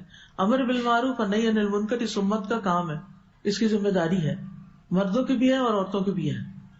تو یہ کام اصل میں نا ہمیں ہی سنوارنے کے لیے آئے. سچ پوچھے تو اندر باہر سے ہمیں سنوارنے کے لیے آئے، کیونکہ اس کے ساتھ شرائط بہت ساری، جیسے نماز کی شرائط ہے نا بہت ساری، زکوٰۃ کی بھی کچھ ہے، ایسے ہی امر بالمعروف اور نہی عن المنکر کی بھی ہیں کہ کچھ کام اس سے پہلے ہمیں خود بھی کرنے ہوں گے اور پھر ہم کرنے کے قابل ہوتے ہیں. امر بالمعروف، جو کام ہم خود نہ کر رہے ہوں ہم دوسرے کو کیسے کہہ سکتے ہیں کہ وہ کرے. اسی طرح جب ہم کسی کو کچھ کہنے لگتے ہیں تو دوسرے شخص کے بارے میں اپنی گمان درست رکھیں، اپنی نیت درست رکھیں، اپنے قول و فعل کے تضاد کو دور کریں، اللہ کا تقوی ساتھ رہے، تانے نہ دیں دوسروں کو، برا محسوس نہ کرائیں، اپنے حقیقی جذبات کا اظہار کریں.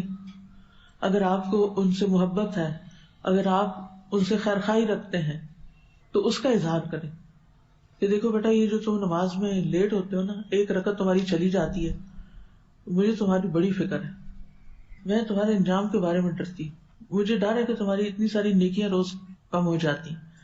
یعنی بجائے اس کے کہنا کہ تم ایسے ہو تم ویسے ہو، تمہارے اس وجہ سے مجھے یہ اور یہ کنسرن ہے، مجھے یہ اور یہ تکلیف ہے. اپنے جذبات کا اظہار کرنا بھی آنا چاہیے. صرف اندر ہی اندر گھٹ کے نہ مر جائیں، صرف اندر ہی اندر رکھ کے نہ رہ جائیں. لیکن اگر ان کا اظہار کریں تو کیسے کریں، یہ طریقہ نہیں آتا. اس لیے ہم یا کرتے نہیں اور یا پھر ایسا کرتے ہیں کہ دوسرے توبہ کریں. صرف انسانوں کی نہیں، برتنوں کی بھی شامت آ جاتی ہے، وہ بھی ٹوٹ ٹوٹ کا شکار ہونے لگتے ہیں. تو بچپن سے ہی بچوں کو ٹرین کرنا چاہیے کہ جذبات کا اظہار کیسے کرنا ہے. بات بات پر چیخ پکار اور زمین پہ لیٹ جانا اور ماں کو ٹانگیں مارنا اور بال کھینچنا. اگر کوئی بچہ ایسا کر رہا ہے بچپن میں تو لاڑ پیار میں اس کو ٹالے نہیں، اس کو پکڑ لیں، اس کو بٹھا لیں، اس کو طریقہ سکھائیں.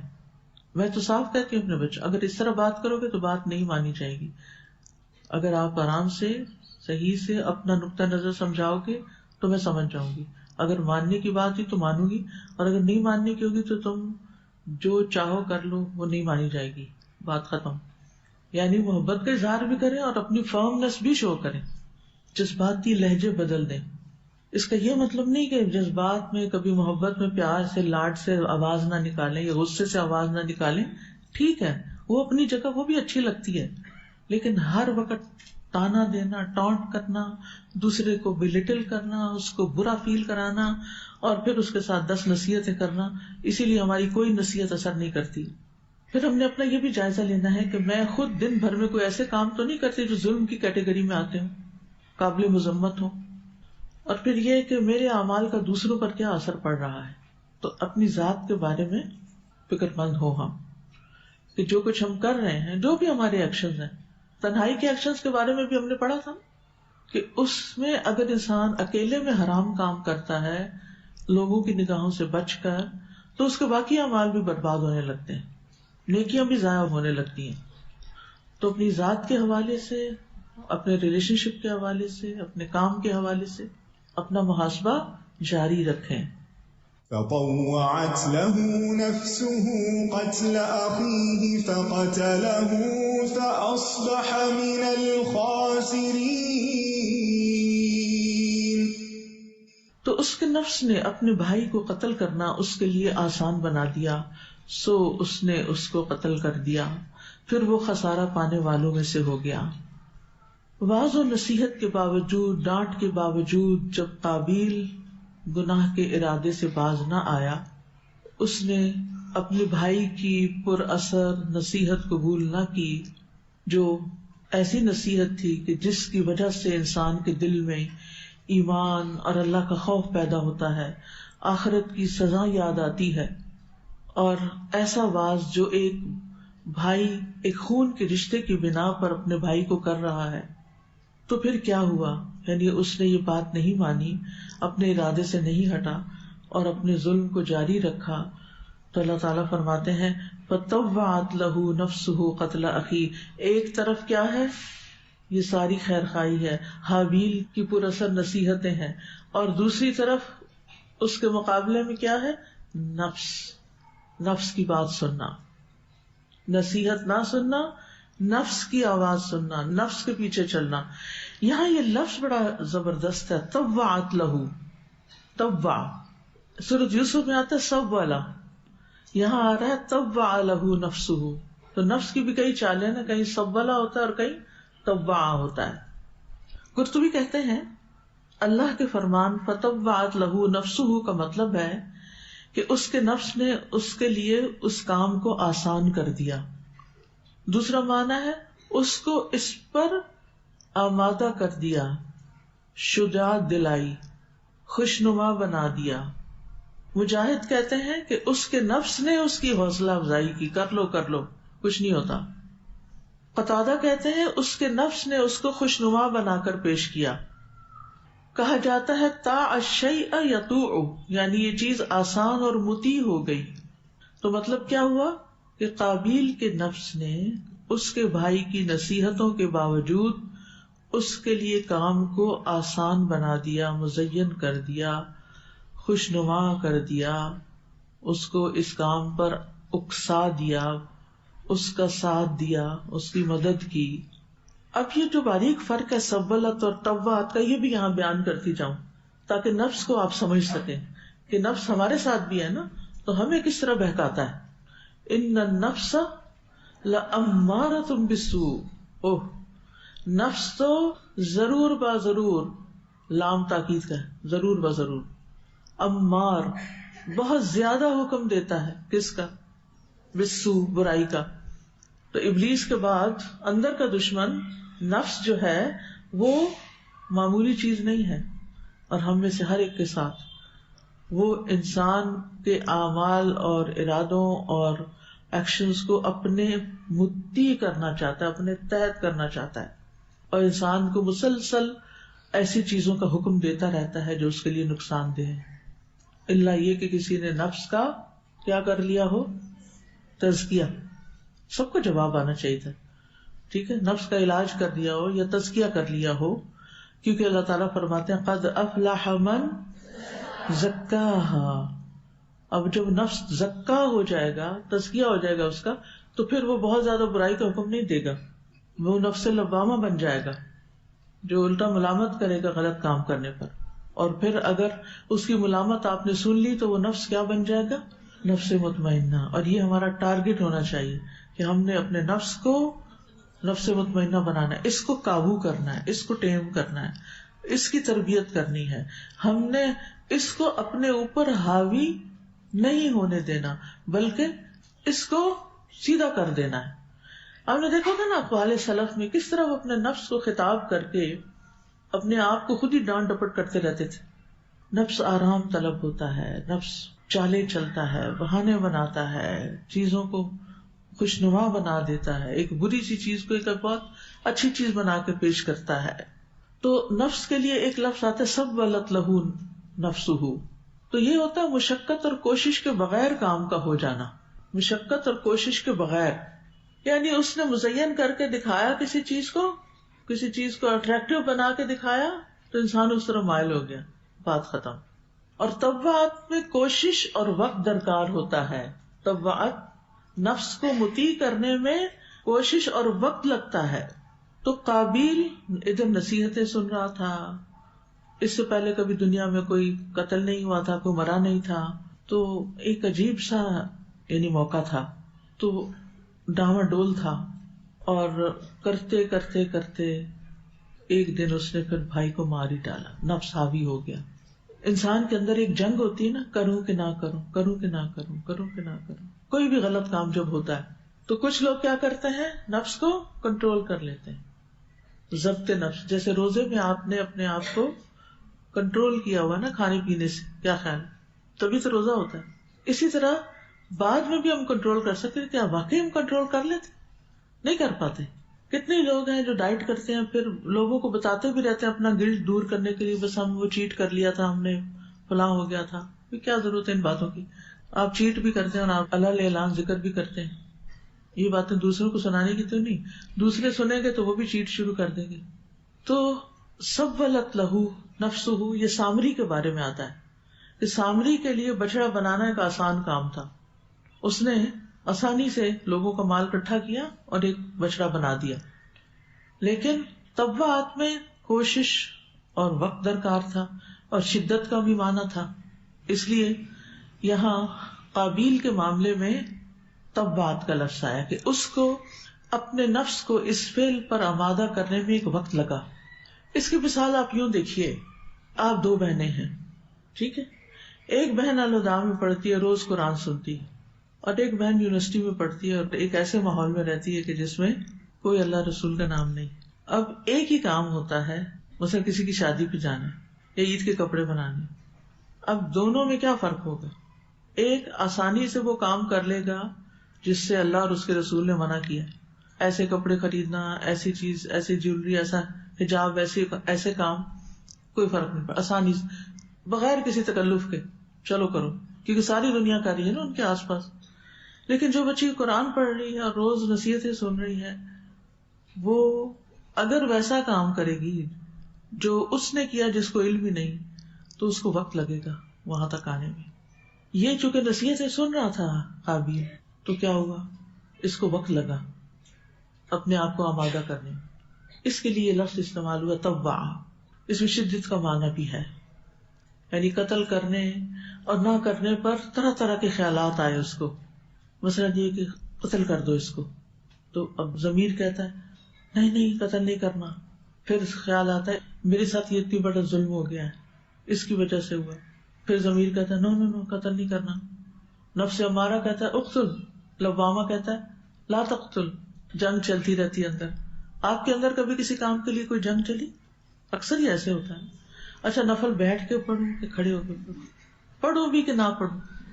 اب یہ سارا ہوتا تو نفس ہی ہے نا پیچھے، نفس نہیں مان رہا ہوتا کہ اب اتنی دیر ہو گئی ہے نماز پڑھتے پڑھتے. اور کچھ تو واقعی جیسے بچے ہوتے ہیں نا، سلام پھیرتے ہی ایسے دوڑتے ہیں مسجد سے جیسے جیل سے رہا ہوئے ہوں، کیونکہ ابھی انہوں نے اپنے نفس کا تزکیہ نہیں کیا نا، اس کو یعنی رام نہیں کیا. تو بعض صورتوں میں نفس کنٹرول ہو جاتا ہے اور بعض صورتوں میں نفس غالب آ جاتا ہے. یہاں قابیل کے ساتھ کیا ہوا، نفس غالب آ گیا. تو یہ لفظ بہت گہرا ہے اور بہت بلیغ اور مؤثر ہے، اور تفعیل کا صیغہ بھی ہے. تفعیل کے صیغے میں اس بات کی طرف اشارہ ہے کہ وہاں کئی ایک چیزیں تھیں جو اس کو قتل پہ بھڑکانے والی تھی اور اس کے نفس کو ورغلانے والی تھی. کچھ شر کے اسباب تھے جو اس کو اس طرف قدم اٹھانے کی دعوت دے رہے تھے، اور کچھ خیر کی آواز بھی تھی جو رکاوٹ تھی. بالآخر خیر اور شر کے درمیان جو جنگ چل رہی تھی اس میں کیا غالب آ گیا، شر غالب آ. اب یہاں ذاتی جائزہ آپ نے کیسے لینا ہے، کیا سوال ہو سکتا ہے. مثلا آپ صدقہ کرنے لگتے ہیں نا، اس وقت بھی یہ جنگ چل پڑتی. آپ نے کوئی بھی نیکی کا کام کرنا ہے، کسی کے ساتھ کوئی بھلائی کرنی ہے، کسی کو کوئی خدمت کرنی ہے، ایون گھر کا ہی کوئی کام کرنا ہوتا ہے، ایک کشمکش ہو رہی ہوتی. پھر اپنا جائزہ لیتے رہنا ہے کہ کیا چیز غالب آئی، نفس امارہ غالب آیا یا لوامہ غالب آیا، اور دونوں کے کانسیکوینسز کیا ہوتے ہیں. اگر نفس امارہ غالب آ گیا تو پھر کیا ہوا، فَأَصْبَحَ مِنَ الْخَاسِرِينَ، وہ نقصان اٹھانے والوں میں سے ہو گیا. کیا تھا یہ خسارہ، دنیا میں بھی خسران اور آخرت میں بھی. قابیل کو حابیل کے قتل ناحق کی سزا دنیا میں ہی فوری طور پر دے دی گئی، جیسے کہ حدیث میں آتا ہے، سنن نبی داؤد کی حدیث ہے، رسول اللہ صلی اللہ علیہ وسلم نے فرمایا کوئی گناہ اس لائق نہیں کہ اللہ تعالیٰ اس کے کرنے والے کو دنیا میں جلدی سزا دے دے اور اس کے ساتھ آخرت میں بھی اس کی سزا جمع رکھے، جیسے کہ ظلم و زیادتی اور قطع رحمی. ظلم اور قطع رحمی کی سزا انسان کو دنیا میں بھی ملتی ہے. قابیل کے حق میں یہ دونوں گناہ جمع ہو گئے، اس سے ظلم بھی ہوا اور اس نے قطع رحمی بھی کی، اور اس کے علاوہ اس کے لیے آخرت میں سزا جو ہے وہ الگ ہے. اب دیکھیے کہ ایک بھائی جب بھائی کو مار دیتا ہے تو وہ ایک معمولی بات نہیں ہوتی. رحم کے رشتوں کو کاٹنا، یعنی قتل ویسے ہی برا ہے، آپ اخبار میں پڑھتے ہیں، لیکن جب کوئی ایسی خبر پڑھتے ہیں کہ بھائی نے بھائی کو مار ڈالا یا ماں نے بچے کو مار ڈالا تو بہت تکلیف ہوتی ہے، کیونکہ اس میں قطع رحمی ہے. بھائی بھائی کا سہارا ہوتا ہے، بھائی بھائی کا بازو ہوتا ہے، مددگار ہوتا ہے، دونوں کے درمیان ایک مضبوط رشتہ ہوتا ہے. اگر انسان بھائی کو ہی کاٹ دے تو گویا اس نے اپنی مدد اور اپنے تعاون کے راستے کاٹ دیے. پھر اسی طرح آپ دیکھیں کہ جب انسان کوئی جرم کر لیتا ہے نا، تو جرم کرنے کے بعد ہو نہیں سکتا کہ انسان کے اندر ہم و غم کا طوفان نہ اٹھ جائے. گناہ اور ظلم و زیادتی دل کے اندر توحش پیدا کرتے ہیں. توحش کیا ہوتا ہے؟ وحشت. وحشت کیا ہوتی؟ خوف ہی کی ایک قسم ہوتی، ڈر سا لگنے لگتا ہے. وحشت، کہیں چین نہیں آتا، کہیں قرار نہیں آتا. گناہ کی لذت بہت وقتی ہوتی ہے، تھوڑی دیر کی ہوتی ہے، بس ذرا سی دیر کی، چاہے کسی بھی قسم کا حرام کام ہو. لیکن اس کے بعد کیا ہوتا ہے؟ دنوں تک، صرف دن کو نہیں، رات کو بھی نائٹ میئرز آتے ہیں، برے برے خواب آتے ہیں. انسان خواب میں بھی ڈرتا ہے. کچھ لوگ تو خواب میں بولنا بھی شروع کر دیتے ہیں. یعنی وہ یوں لگتا ہے کہ جیسے ابھی بھی وہ مار رہے ہو کسی کو اور پھر وہ چیخنے لگتے ہیں.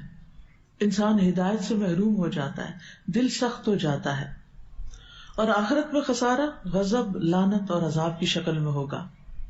تو اس آیت سے یہ بات پتہ چلتی ہے کہ برائیوں کا حکم دینے والا نفس بہت خطرناک ہے اور اس کی چالوں سے بچ کے رہنا چاہیے، اور نفس امارہ کی بات نہیں ماننی چاہیے جو کثرت سے برائیوں کا حکم دیتا ہے، اور وہ عام طور پر نافرمانی کے کاموں کو خوشنما اور آسان بنا دیتا ہے. تو انسان کو اپنے نفس کے حوالے سے محتاط اور بیدار ہونا چاہیے. آپ دیکھیں کہ آدم علیہ السلام کو کس نے ورغلایا تھا؟ ابلیس نے. وہاں نفس نہیں تھا، ان کا اپنا ارادہ نہیں تھا کہ وہ اس درخت کا پھل کھائیں گے، لیکن ابلیس پیچھے آیا. اور یہاں عام انسانوں کو کیا ہوتا ہے، وہ تو پیغمبر بھی تھے نا، پیغمبروں کے اوپر نفس حاوی نہیں ہوتا، لیکن عام انسان جو ہوتے ہیں وہ ٹھوکر کھا جاتے ہیں، پھسل جاتے ہیں. تو اس لیے انسان کو ہوش مند رہنا چاہیے. اور ہوش مندی کے لیے کیا کرنا ہوتا ہے؟ ہوش مندی کس چیز کا نام ہے؟ تقویٰ. اپنے اندر تقویٰ پیدا کرنا ہوگا، اللہ کا ڈر. پھر خواہش پرستی سے بچنا چاہیے. ہر وقت وہ کام نہیں کرنے چاہیے جن کا بس دل چاہ رہا ہے. کیوں کر رہے؟ دل چاہ رہا ہے، بس میرا دل کہتا ہے کہ میں یہ کروں.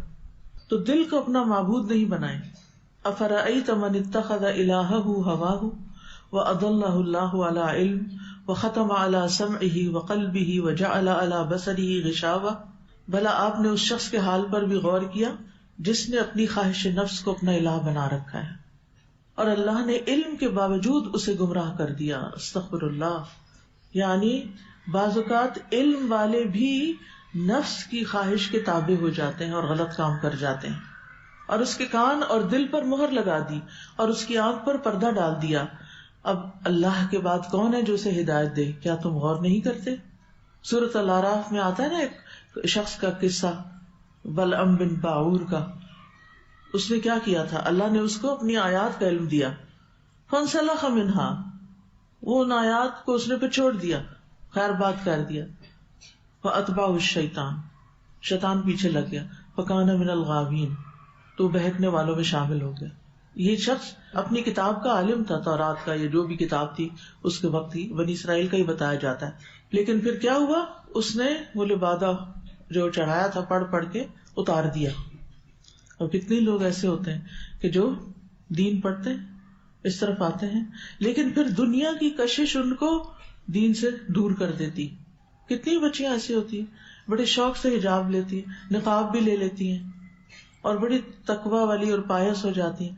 جو ہی کسی یونیورسٹی میں جاتی ہیں یا شادی کسی ایسی جگہ پہ ہو جاتی ہے تو آہستہ آہستہ دوسروں کی ناراضگی کے ڈر سے، انسانوں کی ناراضگی کے ڈر سے سب کچھ رخصت ہونے لگتا ہے. پھر لباس ان کی مرضی کا، باتیں ان کی مرضی کی، مصروفیات ان کی مرضی کی. کہاں گیا ایمان؟ یعنی ایمان میں خلل واقع ہو چکا ہے، نقص واقع ہو چکا ہے. اگر آپ ان ساری مصیبتوں سے بچنا چاہتے ہیں تو اپنے ایمان پر مضبوطی سے جمے رہیں، اس پر کام کرتے رہیں، ایسے ماحول سے جڑے رہیں. کیونکہ پھر ہوتا یہ ہے کہ انسان کانفلکٹ کے ڈر سے اپنے خاص دوستوں سے جو دین پر ہوتے ہیں سے ملنا جلنا بھی چھوڑ دیتا ہے، وہاں آنا جانا بھی چھوڑ دیتا ہے، کیونکہ وہ فیس نہیں کر سکتا. اب وہ ایک طرف ہونا چاہتا ہے. ایسا نہیں کریں کہ اگر دین میں آئے تو صرف دین والے بن جائیں اور دنیا کا آپ کو پتہ ہی نہ ہو، پتہ ہو لیکن اپنی چوائس سے دنیا کے غلط کام چھوڑے ہوئے ہو. اور اگر دنیا کی طرف گئے تو آپ سارا دین ہی اتار پہ گئے. تو یہ مثال وہ سورۃ الاعراف والے اس عالم کی ہے. اللہ تعالیٰ فرماتے ہیں وَلَوْ شِئْنَا لَرَفَعْنَاهُ بِهَا وَلَكِنَّهُ أَخْلَدَ إِلَى الْأَرْضِ وَاتَّبَعَ هَوَاهُ.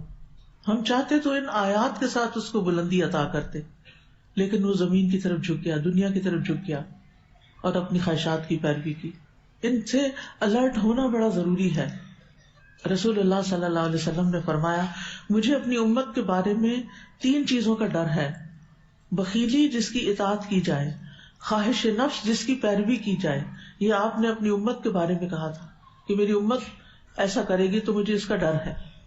اور گمراہ کن امام جو لوگوں کو مس لیڈ کرتے ہیں. پھر اس آیت سے پتہ چلتا ہے کہ قتل کا جرم تمام جرائم سے بڑا ہے. فَأَصْبَحَ مِنَ الْخَاسِرِينَ، جس سے انسان دنیا اور آخرت کا نقصان اٹھاتا ہے. قتل کا جرم کعبے کو ڈھا دینے اور پوری دنیا کو ختم کر دینے سے بھی بڑا ہے. تو اس لیے شریعت نے وہ دروازے ہی بند کر دیے جو قتل تک لے جانے والے ہیں. نبی صلی اللہ علیہ وسلم نے فرمایا تم میں سے کوئی بھی اپنے مسلمان بھائی کی طرف ہتھیار سے اشارہ نہ کرے، یعنی تلوار سے، چھری سے، کینچی سے، سوئی سے، کسی بھی ایسی چیز سے کہ جس سے بس وہ مذاق کر رہا. بعض لوگ تو پسٹل لے کے ہاتھ میں لوڈ کر کے مذاق کر رہے ہوتے ہیں، اور کئی دفعہ دوسرے کو لگنے کے بجائے خود اپنے کو ہی لگ جاتی. ایسے کتنے ہی واقعات سنے ہوں گے آپ نے کہ اپنی ہی چلائی ہوئی گولی سے مر گیا انسان. تو اس چیز سے منع کیا گیا ہے کہ مسلمان بھائی کی طرف ہتھیار سے اشارہ بھی نہیں کرنا، کیونکہ وہ اس کے انجام کو نہیں جانتا. ممکن ہے کہ شیطان اس کے ہاتھ سے وار کرا دے، پھر وہ دوزخ کے گڑھے میں جا گرے. اب اس میں کتنی نیت تھی، کتنا ارادہ تھا، یہ قتل خطا تھا، اللہ ہی بہتر جانتا ہے. ابو ہریرہ رضی اللہ عنہ سے روایت ہے کہ ابو القاسم صلی اللہ علیہ وسلم نے فرمایا جس نے اپنے بھائی کی طرف لوہے کے کسی ہتھیار سے اشارہ کیا تو اس پر فرشتے لعنت کرتے رہتے ہیں یہاں تک کہ وہ اس کام کو ترک کر دے، چاہے وہ اس کا سگا بھائی ہی کیوں نہ ہو. سن لیجئے، جیسے کسی کو ایسے چھری سے ایسے اشارہ کیا تو فرشتے لعنت کرتے ہیں ایسے شخص پر. مائیں خود کر رہی ہوتی. آپ نے اگر کسی کو کچھ بتانے اور آپ کے پاس چھری کے علاوہ یا کینچی کے علاوہ کچھ نہیں تو اس کا رخ موڑیے، یعنی یہاں نوک ہے تو ایسے کر کے کیجیے کہ دیکھیں یہ ایسے کرنا ہے، اس طرف اگر ضرورت پیش آتی. عام طور پر قتل کرنے والے قاتل کی نفسیات کیا ہوتی ہے کہ وہ جیت گیا، اس نے اپنے مد مقابل کو ڈھا لیا، ختم کر دیا، مسئلہ ختم ہو گیا، واقعی وہ کامیاب ہو گیا. اللہ تعالیٰ یہاں فرماتے ہیں فَأَصْبَحَ مِنَ الْخَاسِرِينَ، کامیاب نہیں ہوا. اور وہ کیا سمجھ رہا تھا کہ میں مار کے کامیاب ہو جاؤں گا اور اس لڑکی سے شادی کر لوں جو اس کی وجہ سے نہیں ہو پا رہی. بہت دفعہ لوگ قتل کو حل سمجھتے ہیں مسائل کا. اپنے آپ کو قتل کرنا یا کسی اور کو قتل کرنا مسائل کا حل نہیں ہے، بلکہ انسان اپنے آپ کو خسارے میں ڈال دیتا ہے. جیسے حسد کرنے والا اپنے آپ کو خسارے میں ڈالتا ہے. بس آخری بات یہ ہے کہ کسی کو قتل کرنا اگرچہ بہت بڑا بہت بھیانک جرم ہے لیکن یہ اسے ایمان سے خارج نہیں کرتا.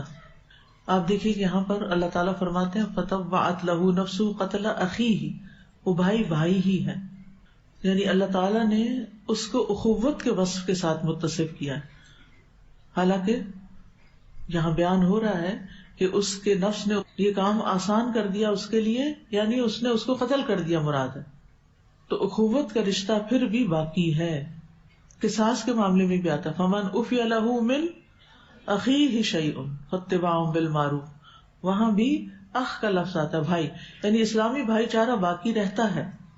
آتا ہے نا یا ایھا الذین آمنوا کتب علیکم القصاص فی القتلى الحر بالحر والعبد بالعبد والانثى بالانثى فمن عفی لہ من اخیہ شیء فاتباع بالمعروف واداء الیہ باحسان. مطلب کیا اس کا؟ پھر جسے اس کے بھائی کی طرف سے کچھ معاف کر دیا جائے تو معروف طریقے سے پیچھا کرنا اور اچھے طریقے سے اس کے پاس اسے پہنچا دینا لازم ہے، یعنی جو دینا ہے اس کو آسان طریقے سے ادا کر دیا جائے. اللہ تعالیٰ سے دعا ہے کہ وہ ہمیں ہمارے نفس کی چالوں سے محفوظ رکھے. یا حی یا قیوم برحمتک نستغیث یا رب العالمین یا ارحم الراحمین یا ذا الجلال والاکرام یا من بیدہ ملکوت السماوات والارض. یا اللہ تو ہم پر رحم فرما، ہمیں ہمارے نفس کے شر سے بچا. یا اللہ ہمیں نیک کاموں کی توفیق عطا فرما. اللہم وفقنا لما تحب وترضى. اللہم انی اسألک فعل الخیرات وترک المنکرات وحب المساکین وان تغفر لی وترحمنی وان تغفر لی وترحمنی وان تغفر لی وترحمنی وَإِذَا أَرَدْتَ فِتْنَةَ قَوْمٍ فَتَوَفَّنِي غَيْرَ مَفْتُونٍ أَسْأَلُكَ حُبَّكَ وَحُبَّ مَن يُحِبُّكَ وَحُبَّ عَمَلٍ يُقَرِّبُنَا إِلَى حُبِّكَ. رَبَّنَا تَقَبَّلْ مِنَّا إِنَّكَ أَنْتَ السَّمِيعُ الْعَلِيمُ وَتُبْ عَلَيْنَا إِنَّكَ أَنْتَ التَّوَّابُ الرَّحِيمُ. وصلی اللہ تعالی علی خیر خلقہ محمد وآلہ وأصحابہ اجمعین برحمتک یا ارحم الراحمین. وآخر دعوانا ان الحمد للہ رب العالمین. سبحانک اللہم وبحمدک اشہد ان لا الہ الا انت استغفرک واتوب الیک. السلام علیکم ورحمۃ اللہ وبرکاتہ. فاقصص القصص لعلهم يتفكرون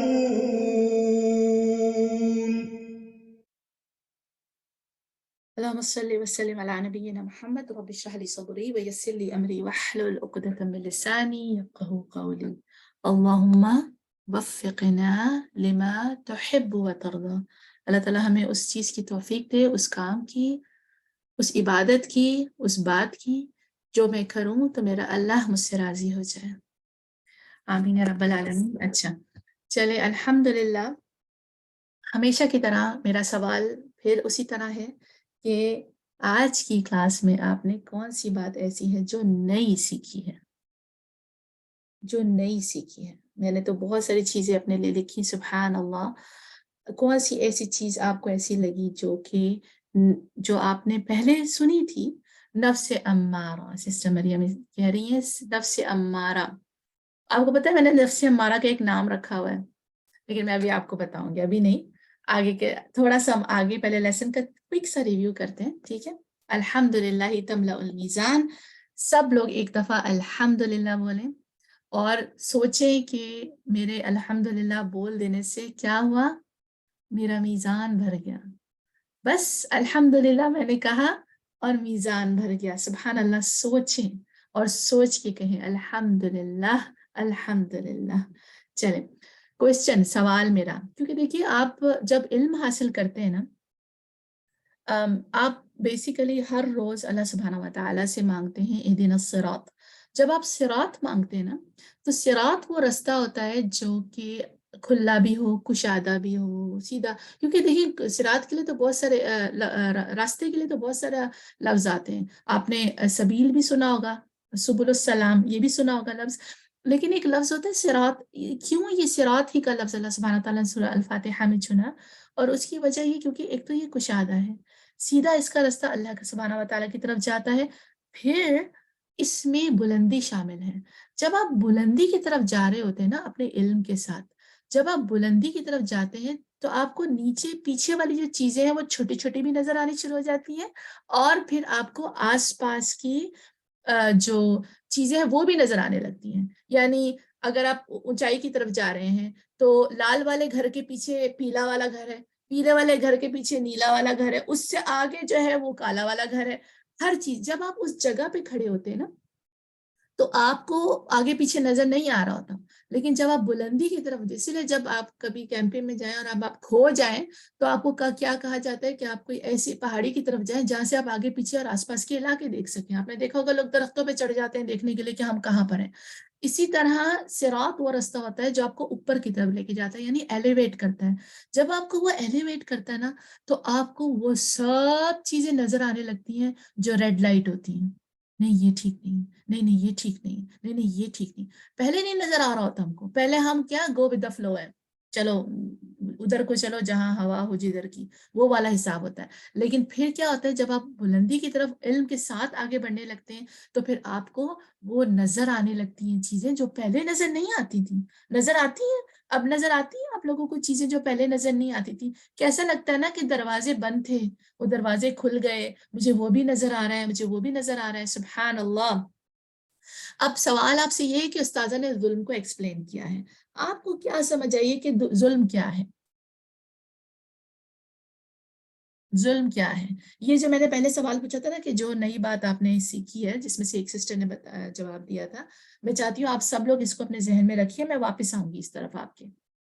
کسی کو اس کا حق نہ دینا، کسی کو اس کا حق، بالکل صحیح ہے سسٹر سعدیہ اور سسٹر امینہ، آپ نے بالکل صحیح کہا، کسی کو اس کا حق نہ دینا. 3 طرح کے ظلم ہوتے ہیں، ایک اپنے حق میں، ایک اللہ کے حق میں، اور ایک لوگوں کے حق میں. اللہ کی اطاعت نہ کرنا بھی ظلم ہے. اچھا وہ اللہ تعالیٰ کی اطاعت نہ کرنا جو ہے نا وہ تو ہمارے اپنے حق میں بھی ظلم ہے نا. آپ دیکھیے کسی کو کیا فرق پڑے گا کہ اگر ہم جنت میں جائیں نہ جائیں، کس کو فرق پڑے گا؟ ہمیں خود کو فرق پڑے گا نا. تو ظلم جو ہے اس کی ڈیفینیشن ہم نے بہت پہلے کبھی کی تھی استاذہ کے ساتھ، اور کئی دفعہ استاذہ نے اس کو مینشن بھی کیا ہے کہ الظلم وضع الشیء اور وضع الشیء فی غیر موضعہ، کسی چیز کو اس کی اصل جگہ پر نہ ڈالنا ظلم ہے. جیسے اس کا حق نہ دینا، جیسے ابھی آپ نے کہا کہ اللہ سبحانہ تعالیٰ کو اس کا رائٹ نہ دینا، اس کا حق نہ دینا، اپنی ذات کو اس کا حق نہ دینا، لوگوں کو اس کا حق نہ دینا. یعنی بیسیکلی جو اس کا اوریجنل جگہ تھی وہ آپ نے چھوڑ دی، اور اس کو وہاں پہ اپنی جگہ پہ نہیں رکھا. فار ایگزامپل آپ کے بچے نمک اٹھاتے پینٹری سے, اگر وہ نمک اپنی جگہ پہ نہیں رکھتے, وہ نمک آپ سارے دنیا جہان میں ڈھونڈ رہی ہوتی ہے, بیٹا نمک کہاں رکھا ہے, بیٹا نمک کا پتہ چلتا ہے وہ پتہ نہیں کونے میں کہیں پہ پڑا ہوا ہے. یا پھر شاپنگ سینٹر جاتے ہیں, آپ اٹھاتے ہیں جوس, میں نے جوس اٹھایا ہے, آگے چل کے آپ کو خیال آتا ہے نہیں یار جوس نہیں لینا مجھ کو, کہاں رکھ دیا, لانڈری کے سیکشن میں رکھ دیا. اب یہ ظلم ہو گیا. ٹرالی آپ نے اٹھائی, ٹرالی میں آپ نے سامان ڈالا, ٹرالی آپ گاڑی کے پاس لے کے گئے, اس کو واپس رکھا. اکثر لوگوں کے گھروں کے سامنے وہ ٹرالی نظر آ رہی ہوتی ہے, یا لوگوں کی گاڑیوں کے پیچھے نظر آ رہی ہوتی ہے, یا پارکنگ کے سیکشن میں نظر آ رہی ہوتی ہے. سبحان اللہ, کیا نام ہے اس کا. یہ چھوٹے چھوٹے ظلم ہیں. ہم تو بڑے بڑے ظلم سمجھتے ہیں نا کہ یہ بڑا ظلم ہے یہ, لیکن یہی چھوٹے چھوٹے ظلم جمع ہو کے ہماری پرسنالٹی کو خراب کر دیتے ہیں, ہمارے طریقے کو, ہماری پرفیکشن کو خراب کرتے ہیں. اللہ سبحانہ تعالیٰ نے انسان کو کیا بنایا ہے, تو آپ کو اشرف ہونے کے لیے وہ چیزیں گیدر کرنی ہے کہ آپ جو ہے ایلیویٹ ہوں. سبحان اللہ, کس چیز کو صحیح جگہ سے ہٹا دینا. تو بالکل کوئی ایون کسی کو ہرٹ کرنا بھی جو ہے وہ ظلم میں شامل ہوتا ہے. اچھا, اس کے علاوہ جو ہے اگر ہم یہ دیکھیں کہ ہمارا عقیدہ یہ ہے کہ قتل بھی ظلم ہے, قتل ایمان سے خارج نہیں کرتا. کیا یہ صحیح بات ہے؟ آپ کا کیا عقیدہ ہے کہ قتل ایمان سے خارج کرتا ہے کہ نہیں؟ استاذہ نے بتایا تھا نا کہ 2 اوپینینز ہیں. کس کے 2 اوپینینز بتائے تھے انہوں نے؟ ایک خارجی اور ایک اہل سنہ والجماعہ. اب سوال میرا یہ ہے کہ آپ کا کیا عقیدہ ہے؟ نہیں کرتے, قتل سے ایمان سے خارج نہیں کرتا. بالکل صحیح بات ہے آپ کی. ہمارا عقیدہ اہل سنہ والجماعہ کا ہی ہے کہ قتل ایمان سے خارج نہیں کرتا. اگلا میرا کوشچن ہے, شیطان کے بعد سب سے بڑا دشمن کون ہے؟ شیطان کے بعد سب سے بڑا دشمن کون ہے؟ نفس. کون سا نفس؟ ہر نفس. کون سے والے نفس کی بات ہو رہی ہے؟ نفس امارہ. جب ہم نے کلاس سٹارٹ کی تھی نا تو ہم نے نفس کے بارے میں ذکر کیا تھا.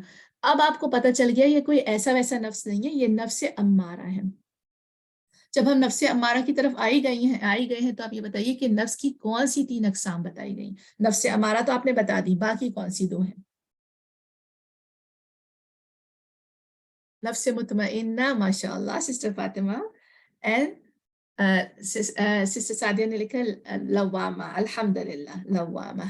اس کی 3 ہے. نفس مطمئنہ, سب سے پہلے تو ہم نفس امارہ کو دیکھتے ہیں. آپ کو پتہ ہے میں نے اس کا کیا نام رکھا ہے؟ میں نے اس کا نام رکھا ہے میرا دل چاہ رہا تھا. میرا دل یہ چاہ رہا تھا, میرا دل وہ چاہ رہا تھا. کیوں کیا تم نے یہ؟ میرا دل چاہ رہا تھا. تو جو میرا دل چاہ رہا تھا نا, آپ دیکھیے کتنی ساری چیزوں میں ہم اپنے لوامہ کو, اپنے امارہ کو مارتے ہیں لوامہ کے ذریعے. فار ایگزامپل نماز جو ہے, آپ کھڑے ہوئے ہیں اور آپ کا دل چاہ رہا ہے کہ آپ چھوڑ دیں, لیکن آپ نہیں چھوڑ رہے. کیوں؟ کیونکہ آپ کا لفظ نفس لوامہ جو ہے وہ کیا کرتا ہے, آپ کو ملامت کرتا ہے, نہیں تمہیں اس کی ضرورت ہے. امارہ تو کہہ رہا ہے کہ چلو یار وہ ڈرامے کا ایک سین رہ گیا چھوٹا سا, وہ دیکھ لیتے ہیں. لیکن لوامہ کیا کہتا ہے, نہیں کھڑے رہو یہاں, ہلنا نہیں ہے تمہیں یہاں سے. تو کبھی استاذہ نے جو کوسچنز آپ کو ہر کلاس میں دیتی ہیں اس میں یہ کوسچن یہ بھی تھا نا کہ نفس امارہ غالب آتا ہے, نفس لوامہ غالب آتا ہے, اور پھر نفس مطمئنہ. آپ کو پتہ ہے میں نے نفس لوامہ کا بھی ایک نام رکھا ہوا ہے. نفس لوامہ کا نام میں نے رکھا ہے دل میں جنگ چلنا. بس دل جو ہے وہ کیا کروں کیا نہیں کروں, نماز بیٹھ کے پڑھوں کھڑے ہو کے پڑھوں, جیسے استاذہ نے بتایا تھا.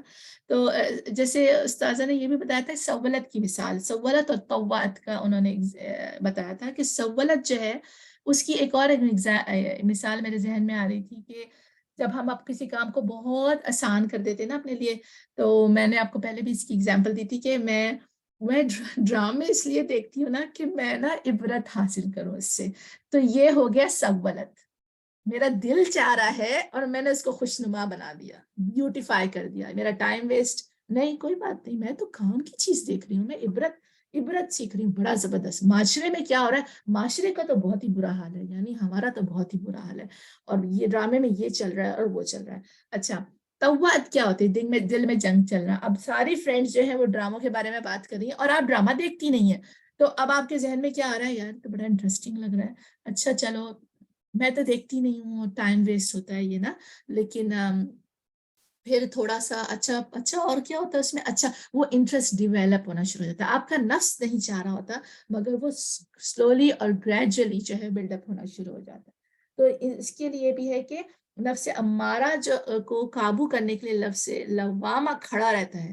تو یہ جو دو چیزوں کی جنگ آپ کے اندر چل رہی ہوتی ہے نا، اسی سے آپ یہ بات سیکھتے ہیں کہ فَأَصْبَحَ مِنَ الْخَاسِرِينَ.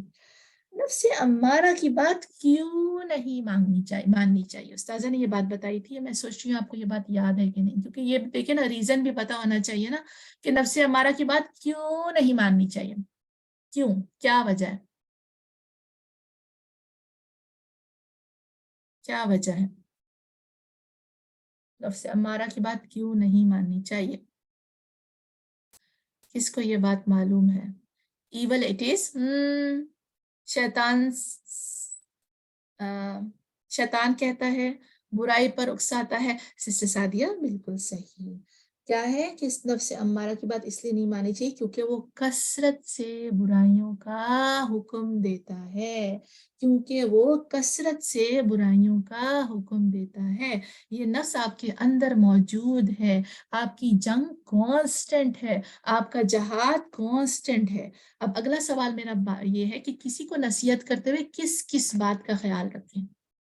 اب آپ اپنے بچی کو سمجھا رہی ہیں، اپنے ہسبینڈ سے بات کر رہی ہیں، اپنے بھائی سے بات کر رہی ہیں، کسی سے بہن سے بات کر رہی ہیں، کوئی دوست مل گئی ہے اس سے بات کر رہی ہیں، کوئی اسٹوڈنٹ مل گئی ہے، کوئی سسٹر مل گئی ہے. کس چیز کا خیال رکھیں گے؟ آج کے لیسن میں آپ نے کیا سیکھا کہ کن چیزوں کا خیال رکھیں گے جب آپ کسی کو نصیحت کریں گے؟ Follow it first. ٹھیک ہے، الحمدللہ آپ نے خود عمل کرنا ہے. نیت خیر خواہی کی ہو، بالکل صحیح. الحمدللہ سسٹر سعدیہ وہی بات آ گئی نا نیت کی. تحمل سے، پیار سے، اور خود بھی عمل کرتے ہوئے، سوچتے ہوئے کہ میں عمل کرتی ہوں، پہلے میں یہ خود کام کرتی ہوں کسی کو کہنے سے پہلے. آپ کو مجھے یاد نہیں پڑتا کہ میں نے یہ ذکر کیا تھا کہ نہیں کیا تھا، لیکن مجھے قرآن کی آیت ہے نا، اللہ نور السماوات والارض، اس میں جب آپ اللہ سبحانہ تعالیٰ نے ایکسپلین کیا تھا نا مومن کے دل کے بارے میں، کہ وہ جو مطمئنہ جو دل ہے، وہ انسان کا جو مومن کا جو دل ہے، اس میں جو شمع جل رہی ہوتی ہے نا، وہ جو لائٹ جل رہی ہوتی ہے، وہ آپ کا ایمان ہے. اس کا فوڈ جو ہے نا وہ آسمان سے آتا ہے، نا مغربی ہے نا مشرقی ہے. اور وہ پہنچتا لوگوں تک کیسے ہے؟ وہ جو لالٹین کا شیشہ ہوتا ہے نا، اس شیشے کو آپ چمکاتے چمکاتے چمکاتے، جب آپ اس کو چمکا رہے ہوتے ہیں نا، تو وہ شعائیں نا لوگوں تک خود سے جاتی ہیں. آپ کسی کو نہیں بولتے جا کے کہ ایسے، یہ شعائیں آپ کے اندر سے نکلتی ہیں اور وہ شعائیں لوگوں تک پہنچتی ہیں. Don't belittle and make the other feel that they are a lost case and you are very good.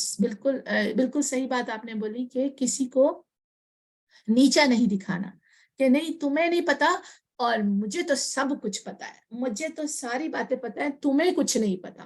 اب جب ہم نیا قرآن سیکھتے ہیں نا، تو یہ والی جو سینٹینسز لکھے ہیں نا یہاں پہ کہ don't belittle and make the other feel that they are lost case، ایسے ہی فیلنگ آتی ہے. مجھے کیا پتا چل گیا؟ مجھے تو خزانہ پتا چل گیا اور اس کو کچھ بھی نہیں پتا. اصل میں کیا چیز ہوتی ہے؟ اہدنا الصراط، ہم سب کو ہدایت دے یا اللہ. جب میں دعا مانگتی ہوں، اللہ سبحانہ و تعالیٰ نے دعا کا طریقہ ہی یہ سکھایا ہے، اہدنا. بات واس سے شروع کریں، پیاری سی بات کریں، وعید سے نہیں. اپنی نیت کا جائزہ کریں کہ یہ میں کیوں کہہ رہی ہوں، میں کیا خیر خواہی رکھتی ہوں یا اس کو کچھ بھی نہیں پتا. بس پہلے اپنے تعلقات مثبت اور استوار کریں اور پھر اس بات کو پر اثر بنائیں. کیسے؟ جب وہ پازیٹیو ہوگی. نو سے بات نہیں شروع کرنا، اور نو نو نو نو نو نو نو تمہیں نہیں پتا، اصل میں بات یہ نہیں ہے، اصل میں بات یہ ہے. بات کہاں سے شروع کرنی ہے؟ جی آپ صحیح کہہ رہی ہیں، لیکن آپ دیکھیے اس کو اس طرح سے اگر ہم دیکھیں، بات کرنے کا طریقہ ہوتا ہے نا، جب بات آپ نہ سے شروع کرتے ہیں سامنے والا آف ہو جاتا ہے. پھر اپنا گمان درست رکھیں، یہ نہیں سوچیں یہ تو بہت ہی گیا گزرا ہے، لاسٹ کیس ہے، سبحان اللہ. اپنا گمان صحیح کر رہے ہیں، اس کی نجات مجھ سے پہلے ہو سکتی ہے، ہو سکتا ہے اس کی نجات ہو جائے، اللہ نہ کرے میں کہیں نہ پھنس جاؤں، تو یہ مجھ سے بہتر ہے یا مجھ سے اچھا ہے یا مجھ سے اچھا نہیں ہے. اس چیز کو آپ اپنے ذہن میں رکھیے کہ ہمیں کسی کو نیچے نہیں کرنا. یہ بہرحال اگر اللہ سبحانہ تعالیٰ اس سے راضی ہے تو پھر میں تو کچھ بھی نہیں نا. قول اور فعل کے تضاد سے بچیں اور اس کے لیے اپنا تزکیہ کریں. خالی الفاظ نہ ہوں، دل سے نکلے ہوئے جملے ہوں، حقیقی جذبات ہوں. You love someone. آپ کوئی بات کرتے ہوئے آپ کی پیار محبت کا اظہار ہو رہا ہو، آپ کے اندر سے محبت چھلک رہی ہو. امر بالمعروف نہیں عن المنکر امت کی ذمہ داری ہے. یار بڑا مشکل کام ہے، میں تو نہیں کہتی اس کو، خود ہی سے سیکھ لے گا، اللہ تعالیٰ نے سکھانا ہوگا، ہدایت کا راستہ وہی دے دے گا، میں تو نہیں بولتی.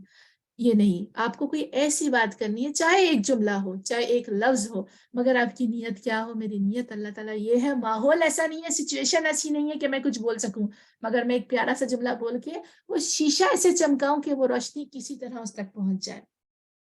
میرے اعمال کا دوسروں پر کیا اثر پڑتا ہے، جو میں کرتی ہوں وہ سامنے والا دیکھ کے کیا سوچے گا. اپنی ذات کے بارے میں فکر مند ہو اور اپنا محاسبہ جاری رکھیں. اپنی فکر کریں، اپنا شیشہ چمکائیں، اس کے بعد وہ شیشے کی روشنی دوسروں تک پہنچ ہی جائے گی. الحمدللہ ہمارا وقت یہاں پہ کمپلیٹ ہو گیا، لیکن ایک لاسٹ چیز میں آپ کے ساتھ شیئر کرنا چاہ رہی تھی جو میں نے ابھی پچھلے دنوں پڑھی تھی، اور یہ چیز مجھے بہت زیادہ دل کو لگی اور میں پریشان بھی ہو گئی اس کو پڑھنے کے بعد. اور پھر میں نے اپنے بہت ساری سوچوں میں اور بہت سارے عمل میں فرق لانے کی کوشش کی، تو میں نے سوچا میں آپ سب کے ساتھ شیئر کرتی ہوں. ابن القیم رحم اللہ نے کہا کہ ایک لڑکی طاعون سے مر گئی، کینسر سے مر گئی. اس کے باپ نے اسے خواب میں دیکھا اور اس نے کہا بیٹی مجھے آخرت کے بارے میں بتاؤ. تو اس نے کہا ہم نے ایک سنگین معاملہ کیا ہے، ہمیں معلوم تھا لیکن ہم نے دیکھا نہیں. مجھے اللہ کی قسم اپنے نامہ اعمال میں ایک تسبیح سبحان اللہ کہنا یا ایک رکعت اضافہ کرنا میرے نزدیک تمام دنیا اور اس میں موجود تمام چیزوں سے محبوب ہے. اس لڑکی نے بڑی اہمیت کے الفاظ کہے. ہم جانتے نہیں تھے، ہم جانتے تھے سبحان اللہ، لیکن ہم نے عمل نہیں کیا. لیکن ہم میں سے بہت سے لوگ نہیں سمجھتے کہ اس کا مطلب کیا ہے. ہم جانتے ہیں کہ ہم 100 بار سبحان اللہ و بحمدہ کہتے ہیں تو ہمارے گناہ معاف ہو جاتے ہیں، خواہ وہ سمندر کے جھاگ کے برابر ہی کیوں نہ ہو. پھر بھی دن اور رات گزر جاتے ہیں اور ہم نہیں کہتے. ہم جانتے تھے کہ نماز ضحیٰ کی 2 رکعتیں 360 صدقات کے برابر ہیں، پھر بھی ہم دن گزر جاتے ہیں اور ہم اس نماز کو نہیں پڑھتے. ہم جانتے تھے کہ جنت کے بیچوں بیچ ایک گھر اس کے لیے ضامن ہے، جو گارنٹی ہے، جو مذاق کرتے ہوئے جھوٹ بولنا چھوڑ دے. سبحان اللہ، پھر بھی ہر دوسرا جملہ جھوٹ ہی ہوتا ہے.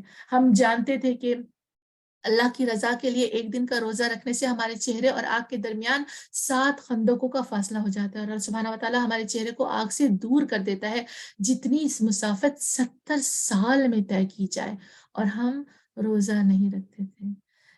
ایک دن کا روزہ. ہم جانتے تھے کہ جو شخص کسی بیمار کی عیادت کرتا ہے اس کے پیچھے 70,000 فرشتے اس کی طرف سے اللہ سے مغفرت طلب کرتے ہیں. 70,000 فرشتے. لیکن ہم نے اس شخص کی بیمار کی عیادت نہیں کی. ہم جانتے تھے کہ جس نے نماز جنازہ پڑھی اس کے دفن ہونے تک اس پر عمل کیا جائے تو اس پر 2 قرات کیا ہوتا ہے؟ پہاڑ احد کے برابر، اس کے برابر ثواب ہے. وقت گزرتا چلا گیا، ہم قبرستان دفنانے نہیں گئے، یا ہم نماز جنازہ پڑھنے نہیں گئے. ہم جانتے تھے کہ کوئی مسجد بناتا ہے تو وہ خواہ پرندے کے گھونسلے کی طرح ہی کیوں نہ ہو، اللہ سبحانہ تعالیٰ اس کے لیے جنت میں گھر بنا دیتا ہے. ابھی تک ہم نے مسجد بنانے میں 10 دینار یعنی تھوڑے پیسے بھی نہیں ڈالے. ہم جانتے تھے کہ بیوہ اور اس کے بچوں کی کفالت کرنے والا اللہ کی راہ میں لڑنے والے کی طرح ہے، اور دن بھر روزہ رکھنے والا اور سوئے بغیر رات بھر عبادت کرنے والا ہے. سبحان اللہ. ابھی تک ہم نے نہ بیوہ اور اس کے بچوں کی کفالت میں کوئی تعاون نہیں کیا. پھر یہ کہتے ہیں کہ ہم یہ جانتے ہیں کہ جو شخص قرآن کا ایک حرف پڑھتا ہے اس کی 1 نیکی ہوتی ہے، اور ہر عمل کو 10 سے ضرب دے دیا جاتا ہے، ملٹی پلائی کر دیا جاتا ہے. ہم جانتے تھے کہ قبول شدہ حج کا ثواب جنت ہے، اسے پورا کرنے والے کو اس طرح رخصت کیا جاتا ہے جیسے اس کی ماں نے اسے جنم دیا ہے. سبحان اللہ. صحیح نامہ اعمال کے ساتھ ابھی تک ہم نے حج کے مناسک ادا نہیں کیا، حالانکہ ہمارے لیے حالات نے اس کو آسان بنایا ہوا ہے. ہم جانتے ہیں کہ مومن کی عزت قیام اللیل میں ہے، اور یہ کہ رسول اللہ صلی اللہ علیہ وسلم اور آپ کے صحابہ کرام نے زندگی بھر روزی کمانے اور اللہ کی راہ میں جہاد کرنے اور دل پہلانے کو مصروف رہتے تھے. اس کے باوجود بھی کبھی آپ نے ان کاموں سے محروم نہیں رکھا، لیکن ہم نے اس معاملے کو بری طرح سے نظر انداز کیا ہے۔ ہم جانتے تھے کہ قیامت کے دن آنے والا ہے، اور یہ کہ اللہ ہمیں ہماری قبروں سے اٹھائے گا، لیکن ہم اس دن کی تیاری ہم نے نہیں کی۔ ہم میت کو دفن کرتے ہیں اور اس پر نماز پڑھتے ہیں، لیکن ایسے دن کے لیے خود کو تیار نہیں کیا۔ گویا ہمارے پاس اس بات کی کیا ضمانت ہے کہ یہ ہمارے ساتھ نہیں ہوگا؟ سسٹر فاطمہ، میں اس کو گروپ میں ضرور شیئر کروں گی۔ ہم جانتے ہیں کہ ہم جو سانس لیتے ہیں وہ ہمیں موت کے قریب کر رہا ہے، پھر بھی ہم تفریح اور کھیل کود میں مصروف ہیں۔ اب وقت آ گیا ہے کہ ہم اپنے جینے کے طریقے کو بدل ڈالیں اور حساب کتاب کے دن کے لیے مناسب تیاری کریں۔ قرآن کی آیت سورہ عبسہ کی کہ اس دن آدمی بھاگے گا اپنے بھائی سے، اپنی ماں سے، اپنے باپ سے، اپنی بیوی سے، اپنی اولاد سے۔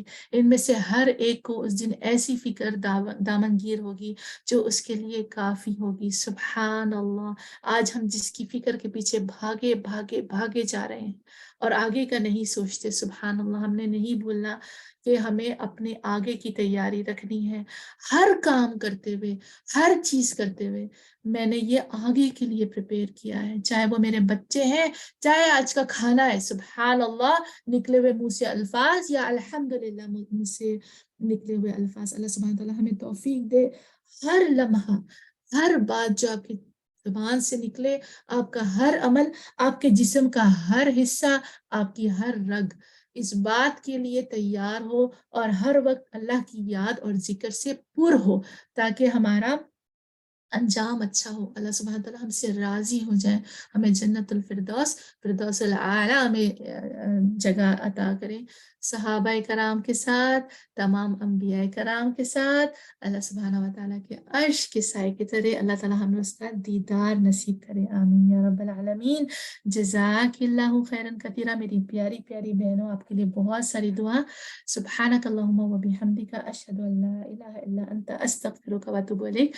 ربنا تقبل منا انك انت السميع العليم وتب علينا انك انت التواب الرحيم، آمین یا رب العالمین۔ السلام علیکم ورحمۃ اللہ وبرکاتہ۔ سسٹر فاطمہ، آپ پرائیویٹ میسج کیجیے گا انشاءاللہ، تو میں آپ کے ساتھ شیئر کروں گی۔